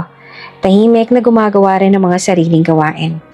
Tanging tunog ng paggalaw ng ballpen sa papel. Tunog ng pag-type at marahang pagbuklat ng mga dokumento ang pumuno sa opisina. Walang nag-abalang magsalita, walang kahit anong estorbo. Hanggang sumakit na ang kanyang likod at pagod na rin ang kanyang mga kamay. Sumulyap siya sa orasan, 8 p.m. na pala. Nagulat siya at hindi na malaya ng paglipas ang oras. Si Creed naman ang mapansin na nakatingin siya sa orasan ay nagsalita. Umuwi ka na, Fall. Napapitlag siya nang marinig ang mababang tinig ni Sir Creed. Tumayo na rin ito at lumapit sa kanya. Kailangan mo nang umuwi, ihahatid na kita. Dagdag pa nito. Bahagyang napakunot naman ang noon niya bago umiling. Nako, hindi na po, sir. Kailangan ko pa pong tapusin ito. Napabuntong hininga si Creed. Hindi mo naman kailangan na tapusin yan ngayon. Ipapagawa ko na lang yan sa iba. Muling umiling si Fall. Handang tumanggi ulit. Pero bago pa siya makapagsalita, nagsalita na ulit si Creed. Ayos lang na hindi mo matapos yan ngayon. Maraming ibang gagawa niyan bukas. Madiin itong sabi. Ayusin mo ng mga gamit mo at ihahatid na kita. Dahil sa seryosong tono ng boses nito, hindi na siya muling nakipagtalo. Mabagal siyang tumango, sabay simula sa pag-ayos ng kanyang mga gamit. Kahit papaano, gusto rin naman niyang makapagpahinga na. Pagkaalis nila ng opisina, dire-diretso si Creed patungo sa parking lot habang kasunod siya. Tahimik lamang si Fall habang sinusundan nito. Hindi pa rin sanay sa atensyon na binibigay ng binata. Pagdating nila sa kotse, nagulat siya nang biglang lumapit si Creed sa kabilang side at binuksan pa ang pinto para sa kanya. Pasok ka na. Mahinang sabi nito. Naiilang man, wala na siyang nagawa kundi pumasok sa sasakyan. Thank you, sir. Mahina niyang sabi bago maingat na isinara ang pinto. Pag-upo ni Creed sa driver's seat, pinaandar na nito ang sasakyan. Habang binabaybay nila ang daan, nagtanong ito na hindi lumilingon. Kamusta ang trabaho mo? Napalingon siya rito. Okay naman po, sagot niya. Medyo nakakapanibago lang po pero kakayanin naman. Tumango si Creed. Tila pinag-iisipan ang sagot niya. Good. Kung may problema ka, sabihin mo kung hindi maaayos ang pakikitungo ng iba. Confront them. Magsumbong ka rin. Bahagya siyang natigilan. Hindi niya alam kung dapat ba siyang sabihin ang tungkol sa mga kasamahan niya na hindi tumitigil sa pang-iinis sa kanya. Na nakita naman nito kanina na sadyang mas gusto lang siguro ni Sir Creed na siya ang magsumbong. Marami siyang gustong sabihin pero pinili na lang niyang tumango. Opo, sir. Nagpatuloy sila sa biyahe. Sa ilalim ng tahimik na ilaw ng lansangan, ilang minuto pa, napansin niyang palapit na sila sa direksyon ng bahay niya. Pero hindi niya hinayaang makalapit pa sila. Sir, sa 7-Eleven na lang po ako bababa. Bigla niyang sabi. Napakunot naman ang noon ni Creed at saklit na lumingon sa kanya. Sigurado ka? Gumiti siya ng bahagya at tumango. Opo, may bibilhin din po ako. Kita naman sa mukha ni Creed ang bahagyang pag-aalinlangan, pero hindi na ito nagtanong pa. Sa halip, nagmaneho ito papunta sa pinakamalapit na 7-Eleven at doon nga siya nito binaba. Thank you po, sir. Magalang niyang sabi bago lumabas ng sasakyan. Pinanood lang siya ni Creed habang pumasok siya sa convenience store. At nang lumingon siya saglit bago tuluyang mawala sa loob, nakita niyang naroon pa rin ito. Parang tinitiyak na maayos siyang nakapasok bago tuluyang umalis. Sa mga sumunod na linggo, tila mas lalong lumalala ang pakikitungo sa kanya ng ibang mga empleyado. Kahit anong gawin niya, laging may masasabi ang mga ito. Kapag dumadaan siya sa hallway o pumapasok sa cafeteria, ramdam niyang mabibigat na tingin at naririnig ang mga bulungan sa paligid. Ayan na naman yung malandi. Akala mo naman kung sino. Ginagamit ng si Sir Creed para sumikat. Napakuyom siya ng kamao pero nagpatuloy lang sa paglalakad. Pinipilit ipagwalang bahala ang mga naririnig. Sanay na siya sa pangmamaliit nila pero hindi niya maitatanggi na mas lalo pang lumalala ang trato sa kanya nang malaman nilang minsan siyang hinatid ni Creed kapag ginagabi siya sa trabaho. Noong una, hindi siya makapaniwala na uulitin ni Creed ang paghatid sa kanya. Lalo pat hindi naman sila magkaibigan o kahit ano. Pero tila naging ugali na nito ang tiyaking ligtas siyang makakauwi kapag ginagabi siya sa opisina. Hindi niya pa rin naman yan hinihingi. Pero kahit pa paano, ipinagpapasalamat niya. Pero iba ang tingin ng mga kasamahan niya sa katrabaho. Para sa kanila, isang paraan lang yon para umakyat siya sa posisyon at makuha ang atensyon ng boss. Hindi na siya nagtaka nang dumaan siya isang umaga at agad na narinig ang maingay na bulungan sa paligid. Ayan ang paborito ni Sir Creed. Tingnan mo yan, akala mo kung sinong importante. Malandi. Napalunok siya at pinanatili ang tingin sa unahan. Masakit, masama, pero wala siyang magagawa kundi ang lunukin ng lahat. Pagpasok niya sa opisina, agad siyang sinulubong ng tingin ni Miss Jamin. Kita sa mukha nito ang pag-aalala. Kaya hindi na siya nagulat nang biglang magtanong ito. Ayos ka lang ba? Napakorap siya at bahagyang nabigla. Opo ma'am, ayos lang po ako. Matalim ang tingin ni Miss Jamin. Halatang hindi ito kumbinsido sa sagot niya. Sigurado ka? Alam kong hindi magandang pakikitungo sa'yo ng ibang empleyado. Narinig ko ang mga sinasabi nila. Napayuho siya. Alam niyang hindi niya ayon maitatago ng matagal. Kung may isa tao man sa opisina na may pakialam sa kanya, iyon ay si Miss Jamin. Ngumiti siya kahit hindi niya sigurado kung totoo ba iyong ngiti o pilit lang. Ayos lang po talaga ako. Hindi ko na lang po sila iniintindi. Napatango pa si Miss Jamin, pero nananatiling seryoso ang mukha nito. Hayaan mo na lang sila. Darating din ang araw, maiintindihan nila ang tunay mong intensyon, Fall. Huwag mo hayaang sirain nila ang loob mo, okay? Saglit siyang natahimik bago tumango. Opo, Miss Jamin, salamat po. Good, sige na, balik ka na sa trabaho mo. Ngumiti siya ng bahagya at bumalik sa kanyang desk. Pero kahit anong gawin niya, hindi niya magawang iwaksi sa isip ang mga salita ni Miss Jamin. Darating ang araw, maiintindihan nila ako. Pero kailan? Isang araw, dala ni Fall ang papeles at magmamadaling bumalik sa opisina nang biglang may isang lalaki ang lumapit sa kanya. Miss, excuse me? Tawag nito. Alam mo ba kung nasaan ang opisina ng asawa ko? Si Marie? Napakorap siya at mabilis na tumango. Mas mabuti po siguro kung magtanong kayo sa receptionist. Akmang lalampasan niya ito pero bigla siyang hinarangan ng lalaki. Sandali lang. Nito. Anong pangalan mo? Bahagya siyang umatras. Fall po, tipid niyang sagot. Hindi komportable sa paraan ng pagtingin nito sa kanya. May nobyo ka na ba, Fall?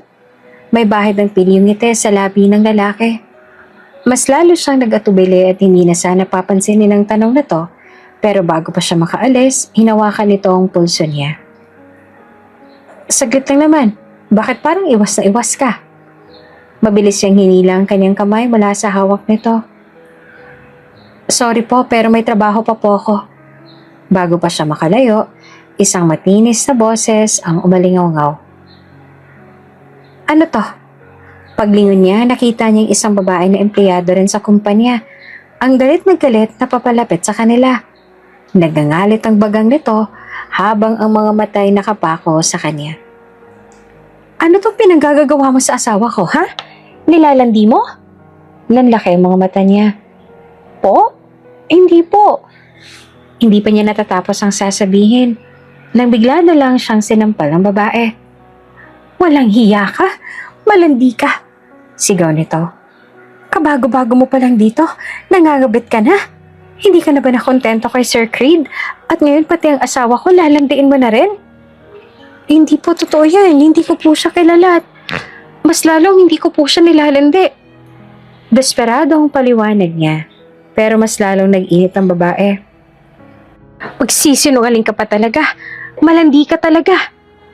Bigla nitong sinabunutan ng kanyang buhok at hinila siya pababa. Napasinghap siya sa sakit. Ang kapal ng mukha mo. Napakabata mo pa pero ang landi-landi mo na. Tama na po. Pumalag siya. Pero mahigpit ang pagkakahawak nito sa buhok niya. Dinig niya ang bulungan ng mga empleyado sa paligid. Ang ilan ay nanonood lang. Ang iba ay pabulong na nagtatawanan. Wala ni isa ang tumulong sa kanya. Hindi niya alam kung paano ba ipapaliwanag ang sarili. Basta ang alam niya, wala siyang ginawang masama. Habang hawak-hawak pa rin siya ng babae sa buhok, biglang may ilan pang lumapit at sumali sa pananakit sa kanya. Ayan na nga ba? Sabi na nga ba, wala kang magandang gagawin dito. Sigaw pa ng isa, sabay tulak sa kanya. Ang landi-landi mo kasi, kaya bagay lang sa'yo yan.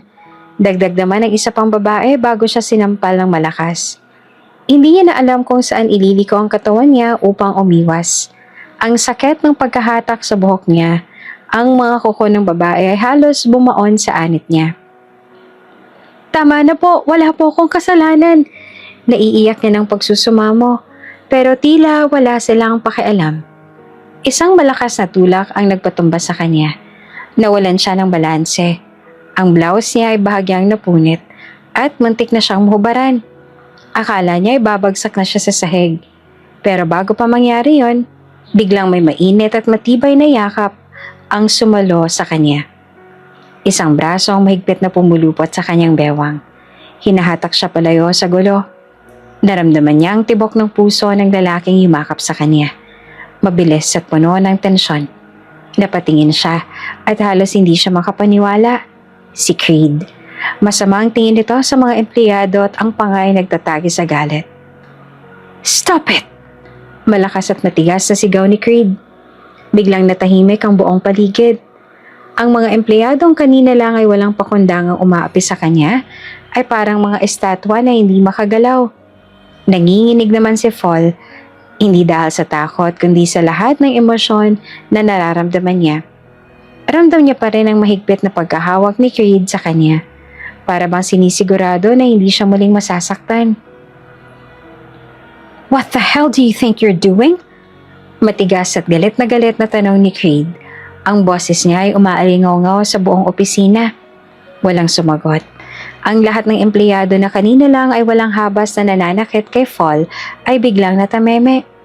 Ang ilan pa ay napaatras habang ang iba naman ay yumuko. Tila alam nilang may malaking kapalit ang ginawa nila. Hinapit pa ni Creed si Fall palapit sa katawan nito habang tinititigan ng mga empleyado na para bang kaya nitong sunugin ng mga ito gamit ang kanyang tingin. You have no right to lay a hand on her. Madiin niyang sabi. Ang panga nito ay umiiting. Nanginginig pa rin si Fall sa mga nangyari. Hindi pa rin siya makapaniwala sa ginawa ng mga kasamahan niya. Ngayon niya lang naranasan ito. Na-trauma talaga siya. I knew what was happening. Tumitig si Creed sa kanila. Matalim ang kanyang mga mata. I heard the rumors. I saw the way you treated her. And at first I let it go. I wanted to see if she could handle it. I didn't want anyone thinking I was playing favorites. Saglit itong tumigil. Tila pinipigilan ng galit sa boses. Pero halata sa ekspresyon nito kung gaano itong naiinis. But this, muling lumipad ang tingin nito sa kanilang lahat. Itinuro ang punit na blouse ni Fall at ang namumula niyang balat. This is unacceptable. You crossed the line. You ganged up on her like a bunch of cowards. May isang empleyado na nagtakang magsalita. Sir, we were just... Enough. Malamig at matalim ang tono ni Creed. I don't want to hear excuses. Pack your things. All of you. Napasingap ang ilan. Sir, you're fired. Madiin itong sabi. Every single one of you who laid a hand on her, who participated in this disgusting act, you are all fired. At huwag na rin kayong umasa na may mahahanap pa kayong ibang trabaho matapos nito. Because I will make sure na wala ng kumpanya o kahit ano ang tatanggap sa inyo. Nabigla ang lahat. Ang ilan ay napaatras. Ang iba naman ay biglang nagmakaawa. Sir, please, we need this job. It was just a misunderstanding. Pero hindi na nagbago ang ekspresyon ni Creed. Get out before I call security. Sinubukan pa nilang makiusap ngunit lalo lang nagalit si Creed at nagbitaw pa ng panibagong banta na alam nilang lahat na gagawin talaga nito.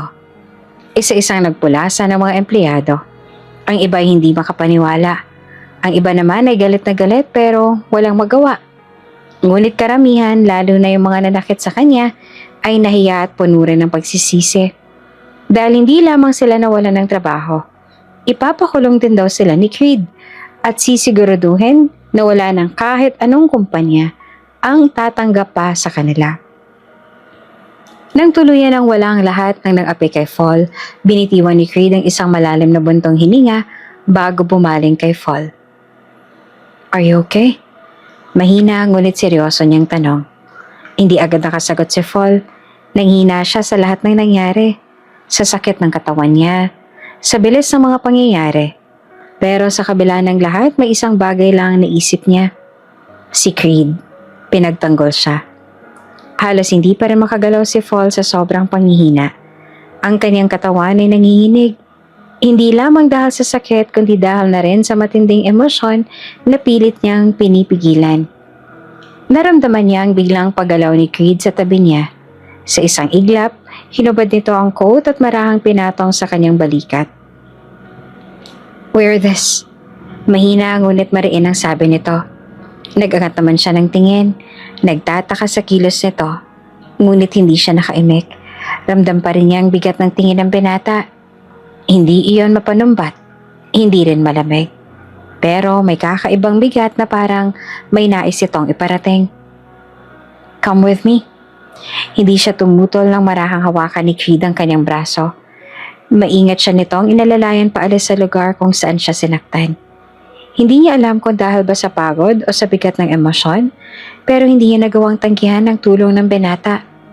Para bang may sariling isip ang katawan niya at kusang sumama dito. Sa bawat hakbang nila ay ramdam pa rin ni Fall ang bigat ng tingin ng mga empleyado. May takot, may pagtataka, may galit. Pagdating nila sa opisina ni Creed, agad na bumungad sa kanila si Miss Chamin na abala ito sa pag-aayos ng ilang papeles. Nang makita siya nito, nanlaki ang mga mata nito at agad siyang sinalubong. Oh my God, Fall, what happened? Bakit ganyan ang itsura mo? Anong ginawa nila sa'yo? Napatingin nito kay Creed, bakas ang pag-aalala sa muka. Sir? Hindi agad sumagot si Creed. Sa halip ay marahang iniupo si Fall sa sofa. Agad naman na lumuhod si Miss Chamin sa harapan niya. Sinusuri ang bawat kalmot sa kanyang katawan at punit sa blouse niya. They did this to you, didn't they? Bulong ni Miss Chamin, bakas ang galit at awa sa tinig. Hindi naman sumagot si Fall, ngunit nag-init ang kanyang mga mata at animoy may kung anong nakabara sa kanyang lalamunan. Kung kaya'y hirap siyang makapagsalita. Ilang segundo nga lang nagsimula ng pumatak ang luha sa kanyang mga mata na sinubukan niya pa sanang pigilan, pero tila buhos ng ulan na hindi mapikil. "Those people! How dare them!" Mariing sabi ni Miss Chamin bago tumayo at nagmadaling kumuha ng first aid kit. Habang ginagamot ni Miss Chamin ang mga kalmot niya, tahimik lamang si Creed, nakatayo sa isang sulok. Pinagmamasdan si Fall. Ramdam niya ang titig nito, ngunit hindi siya tumingin dito. Maya-maya, marahan nagsalita si Miss Chamin. "You should have told me, Fall. I could have done something." Mahina siyang umiti. "I didn't want to be a burden. Akala ko po kasi titigil din sila kapag hinayaan ko lang." Napailing si Miss Chamin. "Nonsense! Hindi ka pabigat sa akin. Sabi ko naman sa'yo, di ba noon? You're my responsibility. Kaya dapat sinabi mo agad sa akin ng mga ganito, lalo pat wala ka namang ginagawang masama para saktan ka nila ng ganito." Hindi na siya nakasagot. Yumuko lamang si Fall dahil alam niya naman na may mali rin siya dahil hinayaan niya lang sila. "I'm sorry." Maya-maya pa ay mahina niyang sinabi. "Don't be, Fall. Hindi mo naman kasalanan. Kasalanan to ng mga walang hiyang yan. Nang dahil sa kanila napuno ka ng kalmot at nasira pa yung damit mo." "You don't deserve this." Mariin na sabi naman ni Creed. Dahilan upang mapatingin siya dito. "And I won't let this happen again." Tahimik lamang siyang tumango. Pilit na tinatago ang kung anumang emosyon ang gustong lumabas. Habang kitang-kita naman sa mukha ni Creed ang matinding galit. Makalipas ang ilang sandali, tinawag ni Creed ang lahat ng empleyado para sa isang emergency meeting. Tahimik na nakaupo si Fall sa opisina nito kasama si Miss Chamin, habang si Creed naman ay lumabas para harapin ang buong staff. Paglabas ni Creed, agad itong sinalubong ng tensyonado at takot na mga mukha. Alam ng lahat na hindi biro ang sitwasyon, lalo pat hindi madalas magpatawag ng ganitong klase ng pagpupulong si Creed. Nakatayo si Creed sa harapan, seryoso ang ekspresyon at bakas din ang galit sa mga mata nito. Sa isang iglap, nagsalita ito. Ang boses ay malamig ngunit mariing narinig ng lahat. "Let me make one thing clear. Anyone who dares to harm or disrespect Fall again will deal with me personally. I don't care who you are, what your position is, or how long you've been working here. If you cross that line, you're out. No second chances." Tahimik ang lahat. Walang naglakas loob na sumagot o kahit tumingin ng diretso kay Creed. Hindi nila magawa. "I turned a blind eye before because I didn't want anyone thinking I played favorites. Kung kakampihan ko kaagad si Fall, alam kong iyon ang iisipin niyo. But this is beyond unacceptable. Hindi ko kayo pinapasahuran para gawin ang bagay na yun sa isang tao na wala namang naging kasalanan sa inyo." Isa-isang tiningnan ni Creed ang mga empleyado. Binibigyan ng matinding babala ang lahat. "From now on, Fall will be treated with the same respect you give to your colleagues. If I hear a single word against her, you will face the consequences. Sisiguraduhin ko na hindi lamang kayo mawawalan ng trabaho, kundi masigit pa roon." Pagkatapos ng meeting na yon, nagbago ang ihip ng hangin. Biglang nagbagong pakikitungo ng mga empleyado kay Fall. Kung dati ay laging may bulungan at masamang tingin sa tuwing dumadaan siya, ngayon halos wala nang may gustong lumapit sa kanya. Hindi niya alam kung matutuwa ba siya o maiilang sa biglaang pagbabago. Lumipas ang 1 buwan at 2 linggo naging maayos ang kaniyang internship. Unti-unti siyang naka-adjust at kahit hindi siya ganun ka-close, sa ibang empleyado wala na siyang naririnig na masakit na salita. Sa kabila ng lahat ng nangyari, hindi niya maiwasang lalo pang hangaan si Sir Creed. Hindi lang ito masipag at mahusay sa trabaho, kundi isa rin itong mabuting tao na handa siyang ipagtanggol kahit paisipin ng iba na may favoritism ito. Hindi nito hinayaan na maging kawawa siya. At sa isang kumpas lang ng kamay nito, nagbago ang tingin ng mga tao sa kanya. Habang natututunan niya mag-enjoy sa kanyang trabaho, lalong lumalalim ang paggalang at paghanga niya kay Creed. Hindi niya rin masabi kung kailan niya ba yun nagsimula. Basta bigla na lang nandyan. At ang paghanga niya na yun ay unti-unting lumalim pa. Ngunit mabilis din na lumipas ang mga araw at dumating na ang pagtatapos ng kanyang internship. Sa loob ng 2 buwan, marami siyang natutunan. Hindi lamang tungkol sa trabaho kundi pati na rin sa sarili niya. Ngunit higit sa lahat, may isang bagay siyang pilit na itinatanggi. Ang damdamin niyang unti-unting nahulog kay Creed. Bago siya umalis ng kumpanya, nagpaalam siya ng maayos. Nagpasalamat siya kay Miss Chamin sa lahat ng gabay at kay Creed sa pagkakataong ibinigay nito sa kanya. Hindi naman siya sigurado kung may napansin ito sa kanya, pero hindi niya magawang tingnan nito ng diretsyo sa mata habang nagpapasalamat. Pagbalik ni Fall sa kanyang normal na buhay, inihanda niya na ang sarili para sa kanyang nalalapit na graduation. Dapat masaya siya, pero may kung anong kulang sa kanya. Hindi niya maiwasang hanapin ang presensya ni Creed. Ang boses nitong may otoridad, ang paraan ng pagtingin nito, at ang proteksyong ibinibigay nito sa kanya. Ngunit kahit anong nararamdaman niya, alam niya namang hindi yan tama. Isa lamang siyang intern at si Creed ang vice president ng kumpanya. Tila ba may sarili itong mundo? Isang mundong hindi siya nababagay. Kaya kahit na masakit, pinilit niyang pigilan ang sariling umasa.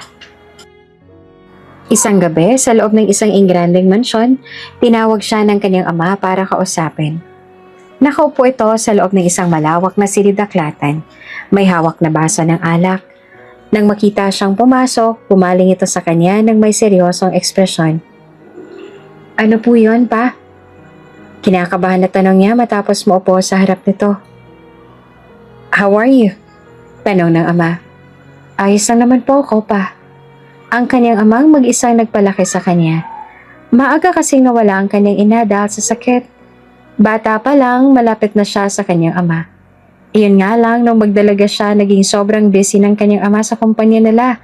Nabihira niya na lang itong makita at makasama. Kaya para bang nagkaroon ng lamat sa relasyon na lang dalawa. Kamusta naman ang naging internship mo?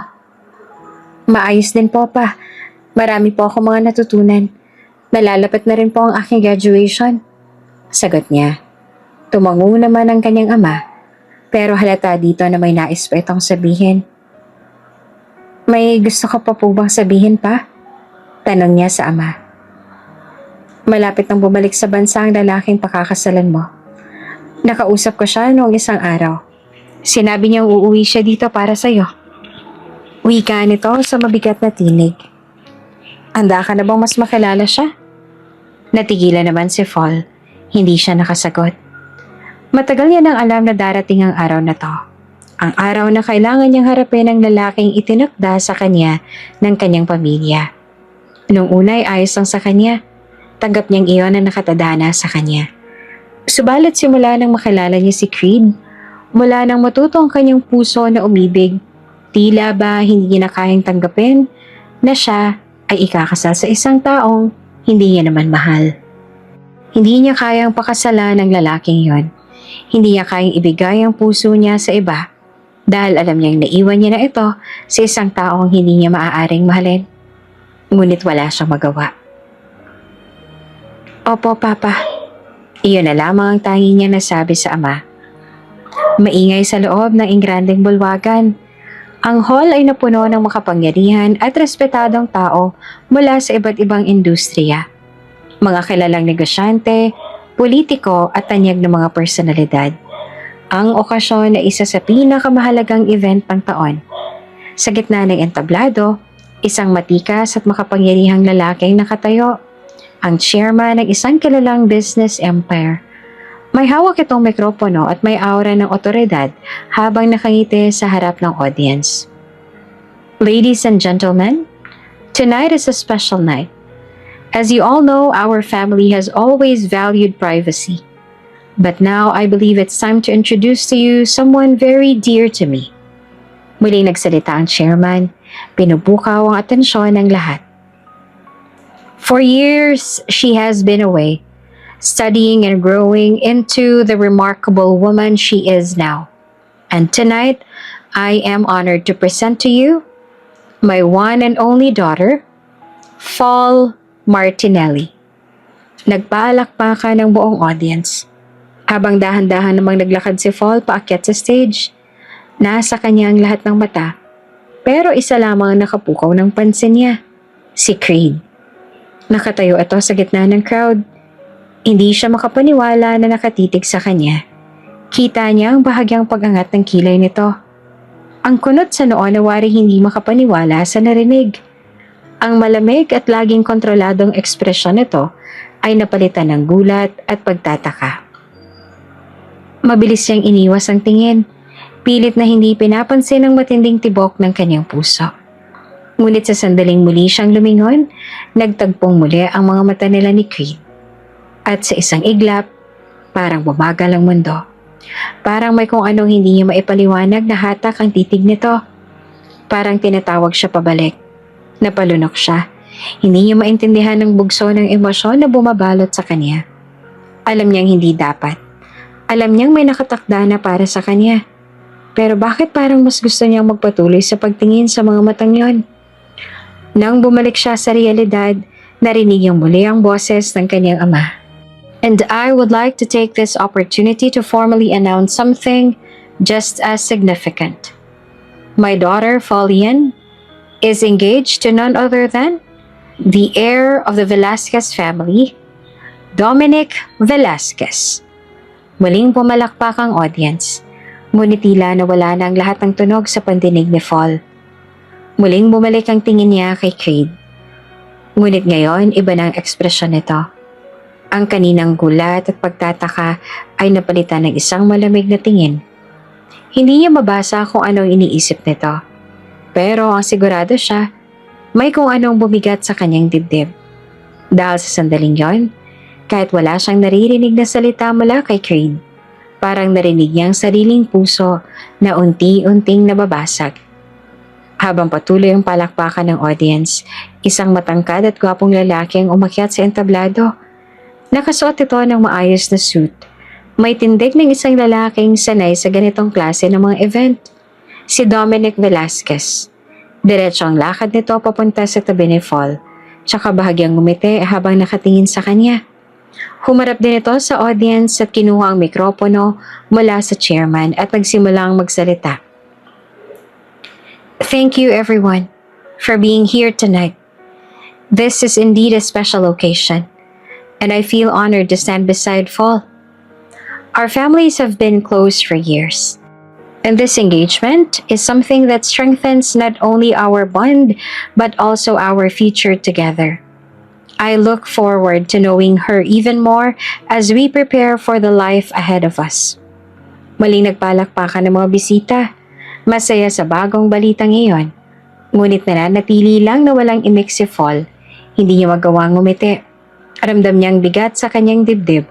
Lalo na't nararamdaman niya ang bahagyang paghawak ni Dominic sa kanyang kamay bago sila bumaba ng stage. Kasunod nito, nagsimula silang maglakad sa paligid upang batiin at makipagkamay sa mga bisita. Maraming bumati sa kanila. Binabati sila ng congratulations, ngunit hindi niya magawang ituon ang isip sa bawat bate. Hanggang sa unti-unti silang mapadpad sa isang sulok kung saan naroon sina Creed at Miss Chamin. Kitang-kita pa rin ang gulat sa mukha ni Miss Chamin.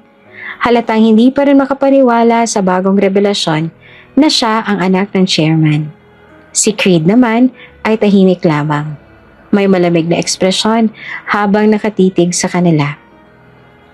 Napangiti ang chairman at tumitig kay Creed. Mr. Volsky, this is my daughter, Fall. Ani ng kanyang ama. Puno ng pagmamalaki ang boses. Nagtagpong muli ang mga mata ni na Creed at Fall. Ngunit hindi na ito tulad ng kanina. Ngayon may kung anong bigat na sa titig nito. Isang tingin na hindi niya na mabasa. Malamig nitong tinanggap ang pakikipagkamay niya. Saglit na nagtagal ang kanilang hawak bago binitiwan niya ni Creed at saka ito nagsalita. May bahagyang pag-angat ng kilay, ngunit ang boses ay puno ng makahulugang tono. So, she's getting married. Bago muling tumingin sa kanya. I didn't know that. At invited ka sa kasal ng anak ko, Mr. Volsky. Hindi ako papayag na wala ka roon. Sure, asahan yung pagdating ko. Pero walang emosyon ng mukha nito. Ngunit sa paraan ng pagkakabigkas nito ng mga salitang yon, parang may kung anong tila tumusok sa puso ni Fall.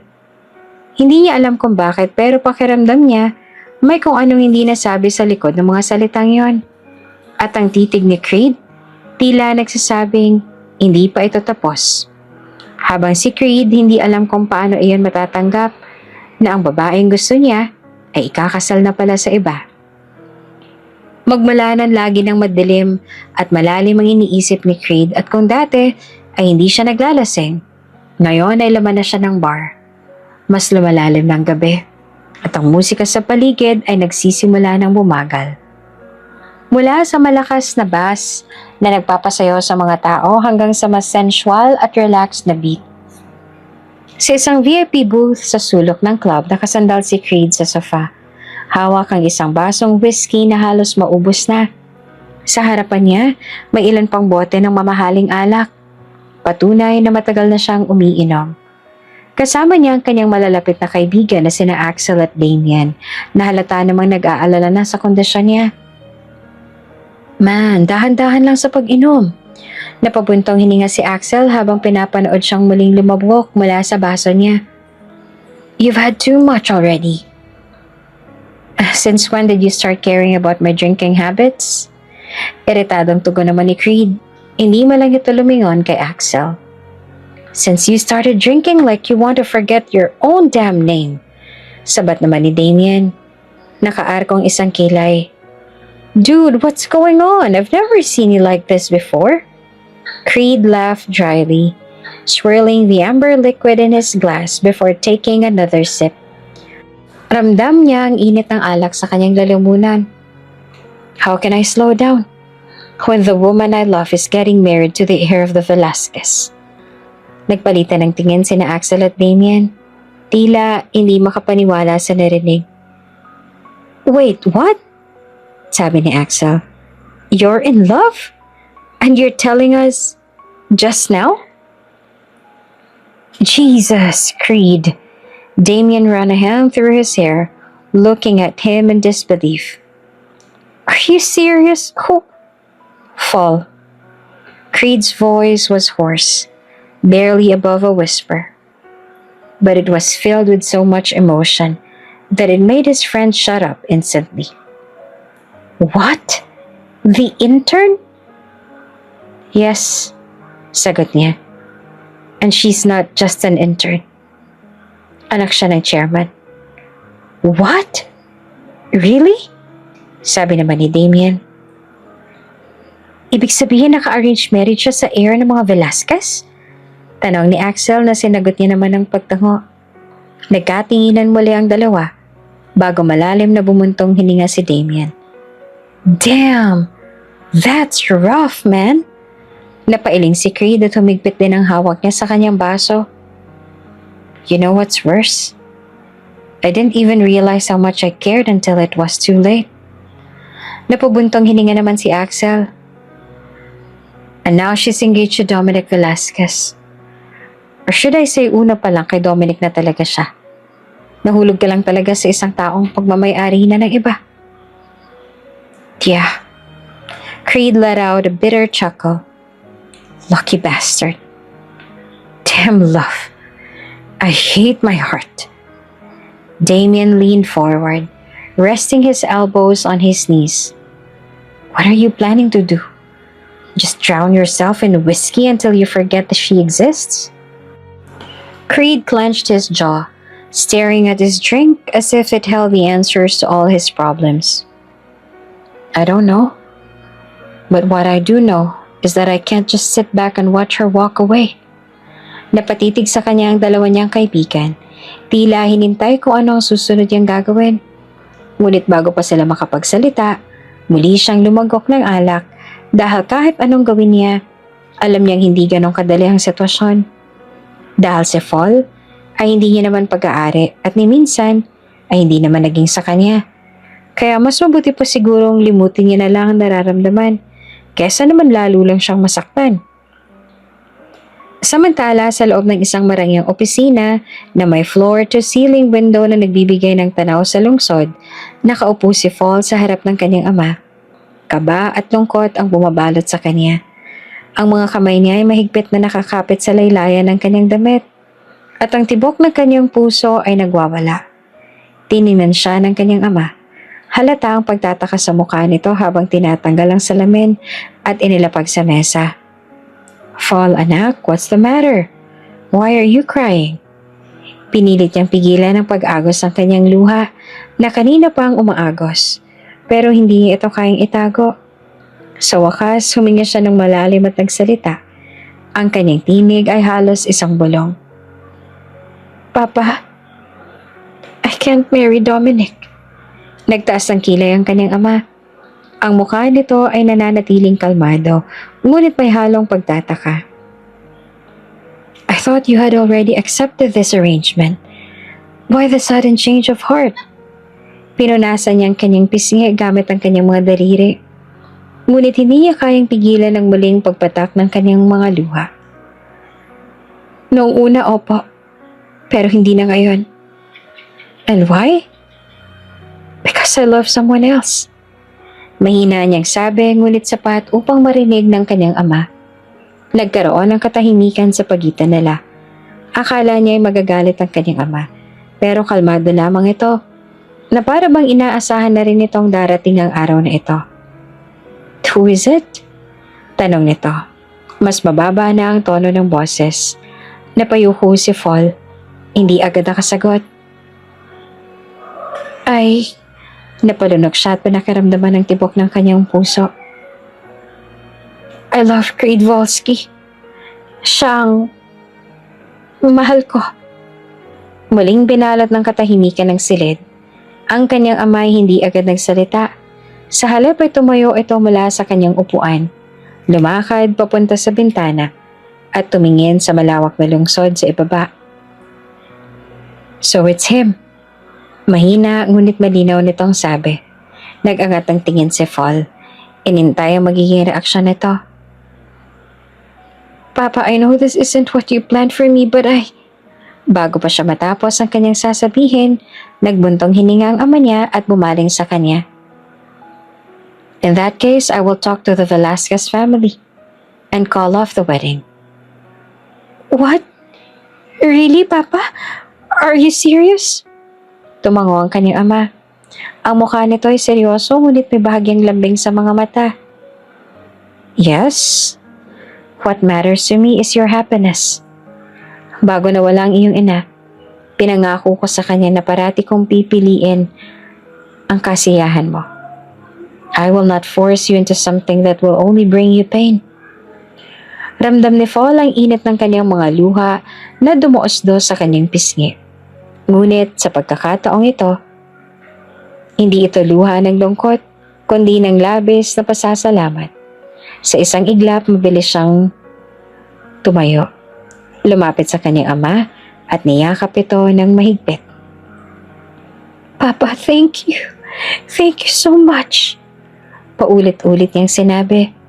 Ang kanyang tinig ay garalgal dahil sa sobrang emosyon. Naramdaman niyang hinaplos ng kanyang ama ang kanyang likod. "Just promise me one thing, Fall." Mahinahong sabi ng kanyang ama. "If you truly love this man, make sure that you will fight for you just as much as you will fight for him." Mas lalo pang tumulo ang kanyang luha at mas hinigpitan pa niya ang kanyang yakap. "I will, Papa. I promise." Matapos ang pag-uusap na yon, sa wakas naramdaman niya ang kalayaan na matagal niya nang inaasam. Habang nasa kanyang kwarto si Fall at pinipilit na pakalmahin ang kanyang puso, matapos ang usapan nila ng kanyang ama, biglang nag-ring ang cellphone niya. Nang makita niya ang pangalan ni Miss Chamin sa screen, agad niya itong sinagot. Hindi inakalang isang masamang balita ang sasalubong sa kanya. "Miss Chamin?" Tanong niya na halatang gulat sa kanyang tinig. Sa kabilang linya, bakas ang boses ni Miss Chavez ng pag-aalala. Fall, listen to me. Creed. Creed got into an accident. He is in the hospital right now. Napahinto si Fall, para bang biglang tumigil ang kanyang mundo. What? What happened? Is he okay? I don't have all the details yet. Just come to the hospital, please.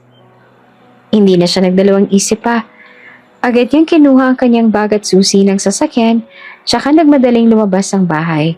Ni hindi niya napinansin ang tanong ng kanyang ama. Sa buong biyahe papunta sa ospital, hindi siya mapakali. Ang kanyang dibdib ay punong-puno ng kaba at hindi niya mapigilang isipin ang pinakamasamang maaaring mangyari. Pagdating niya sa ospital, halos hindi siya makahinga sa bilis ng kanyang pagtakbo papunta sa information desk. Creed Volsky, where is he? Tanong niya sa receptionist. Hindi na alintana ang kaba sa kanyang tinig. He's in the ICU, ma'am. Sagot nito, itinuro ang direksyon. Hindi na siya nag-aksaya ng oras at agad siyang tumakbo papunta roon. Pagdating niya sa ICU, nakita niya si Miss Chavez na naghihintay sa labas. Namumula ang mata sa pag-aalala. Agad siyang lumapit. Miss Chavez, how is he? Ayos lang ba siya? Bago pa makasagot si Miss Chavez, lumapit ang isang doktor sa kanila. Are you a relative of Mr. Volsky? Tanong nito na seryosong mukha. No, but please tell me how is he? Aniya na halos hindi na makapagsalita ng maayos dahil sa nerbiyos. Mabigat ang tingin ng doktor na magsalita ito. Mr. Volsky is in a coma. The impact of the accident caused severe trauma to his head. We are doing everything we can, but right now, we can't say when he will wake up. Parang may malaking kamay na pumiga sa kanyang puso. Nanlambot ang kanyang mga tuhod. At kung hindi na siya sinalo ni Miss Chavez, baka bumagsak na siya sa sahig. No, this can't be. Bulong niyang hindi makapaniwala. Mahigpit siyang niyakap ni Miss Chavez. Ramdam ang panghihina niya. Fall, we have to be strong for him. Creed is a fighter. He will wake up. He has to. Ngunit kahit anong sabihin ni Miss Chavez, hindi niya mapigilang mapaluha. Lahat na nangyayari sa kanila ni Creed, mula sa unang beses silang nagkita, sa lahat ng hirap na pinagdaanan niya sa kumpanya, sa paraan nitong ipinagtanggol siya, sa pagmamahal na naramdaman niya para dito, lahat ng iyon ay biglang bumagsak sa kanyang puso. At ngayon, ang lalaking mahal niya ay walang malay. Nasa bingit ng panganib. Dahan-dahan siyang lumapit sa malaking salamin na naghihiwalay sa kanya at sa loob ng ICU. Doon ay nakita niya si Creed, nakahiga, may benda sa noo, may mga tubo at makina na nakakabit sa katawan nito. Para siyang binagsakan ng langit at lupa sa kanyang nakikita. Creed? Mahina niyang bulong, luhaan ang mga mata. Wala siyang magawa kundi ipanalangin na magising ito. Sa kabila ng lahat, hindi sumuko si Fall. Araw-araw siyang bumibisita sa ospital. Hindi alintana ang pagod at labis na lungkot. Inalagaan niya si Creed sa abot ng kanyang makakaya. Kinakausap ito kahit walang sagot. Hinahawakan ng kamay nito at pinaparamdam dito na hindi ito nag-iisa. Creed, it's me, Fall. Madalas siyang bulong habang inaayos ang kumot nito.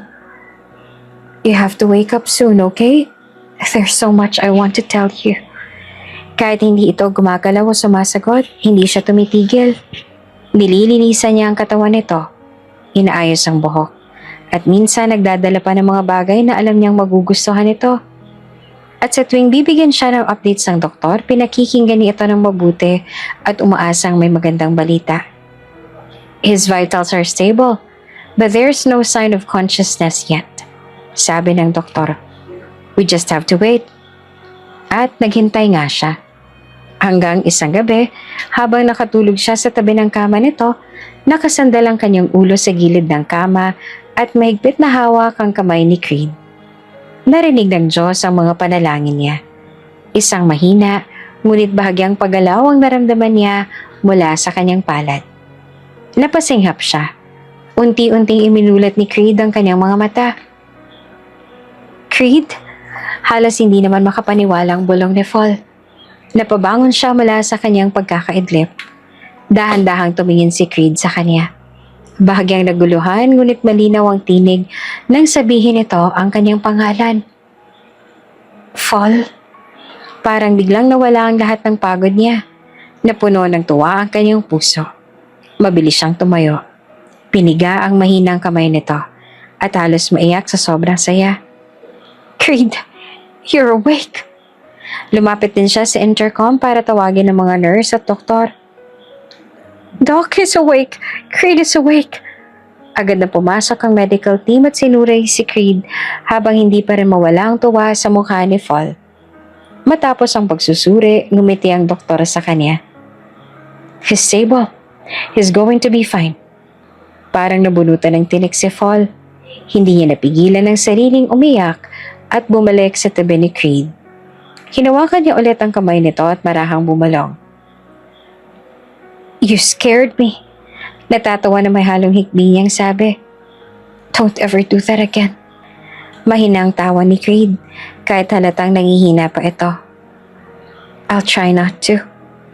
Sa gabing yon, sa unang pagkakataon, matapos ang napakaraming araw ng pag-aalala, nakahinga ng maluwag si Fall. Ang taong mahal niya, sa wakas nagising na. What about your fiancé? Tanong ni Creed habang nakaupo sa kama at diretsyong nakatingin sa kanya. Hindi ba siya nagalit na lagi pang nakabantay sa akin? I called off the wedding. Sagot niya. Napatigil si Creed. You what?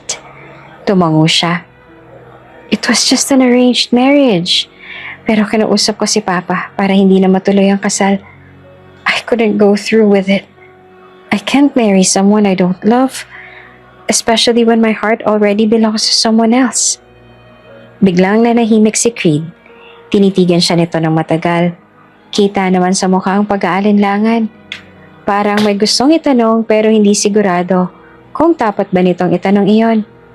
Sa huli, hindi nito napigilan. Who? Sino ang taong mahal mo?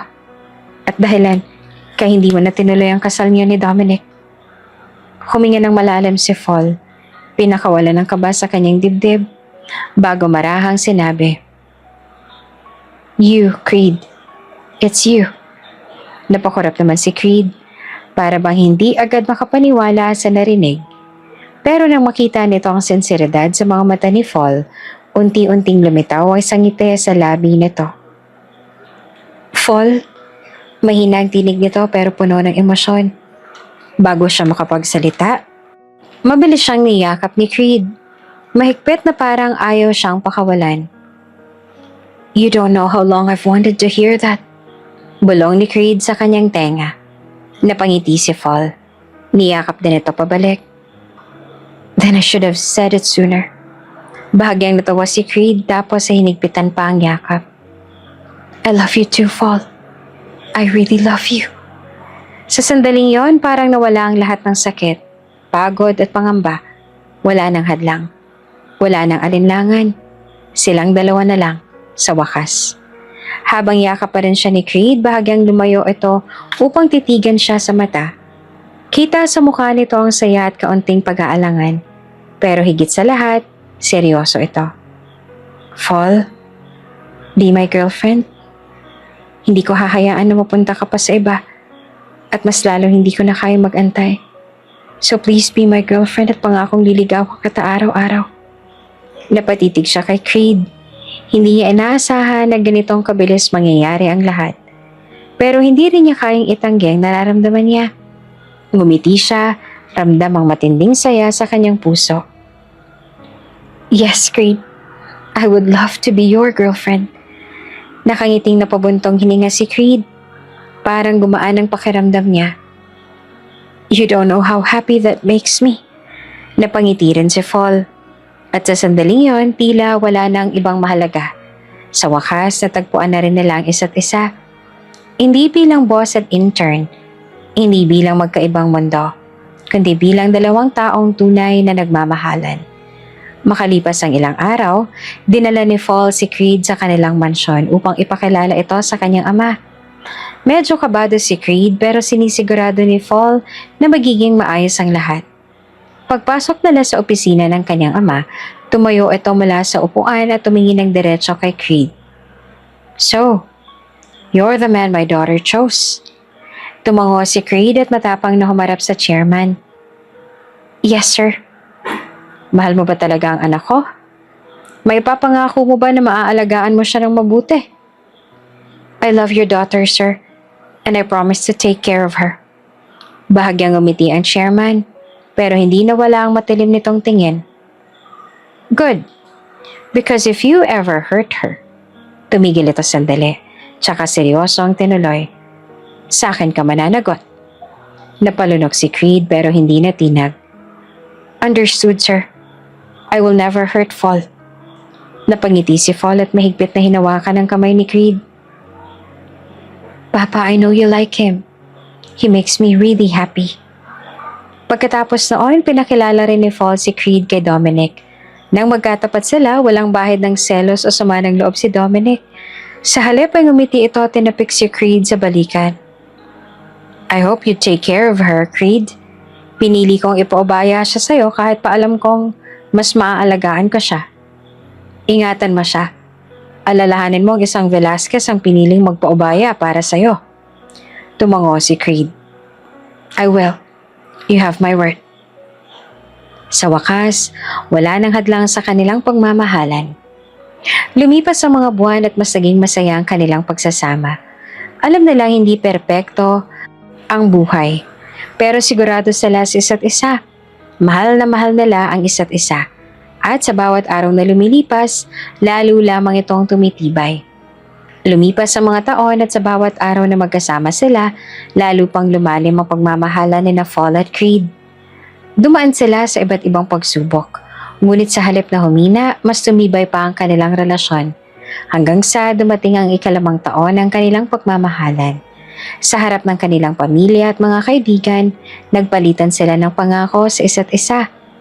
Habang nakasuot ng puting gown si Fall, hindi niya mapigilang mapangiti habang pinagmamasdan si Creed na nakatayo sa dulo ng aisle. Naghihintay sa kanya. Sa sandaling nagtagpo ang kanilang mga mata, parang bumagal ang mundo. Walang iba, kundi silang dalawa lamang. Sa altar, buong puso nilang binitawan ang kanilang mga pangako. "I have loved you since the beginning, and I will continue to love you for the rest of my life." Pahayag ni Creed habang mahigpit na hawak ang kamay ni Fall. "And I will always stand by your side through everything because my heart belongs to you." Sagot naman ni Fall. Hindi maitatago ang mga luhang pumapatak sa kanyang mga mata.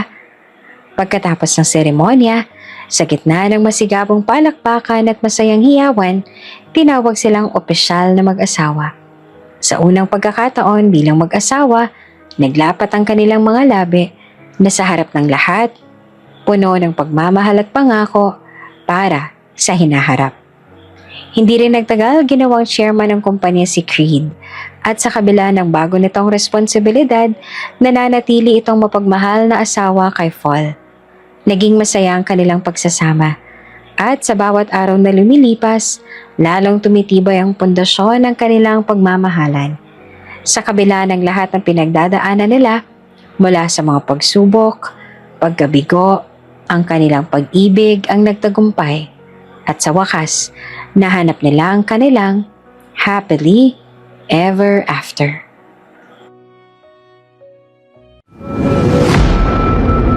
Kung bago ka pa lang sa channel na ito, Ate Jane TV, huwag kalimutang pindutin ang notification bell and subscribe button. Sana po hindi naman malaking abala sa inyo ang pagpindot ng subscribe button dahil ang kapalit po nito ay ang pagsuporta para makapag-produce ng mga libreng stories sa mga channels ni Ate Jane. Maraming salamat!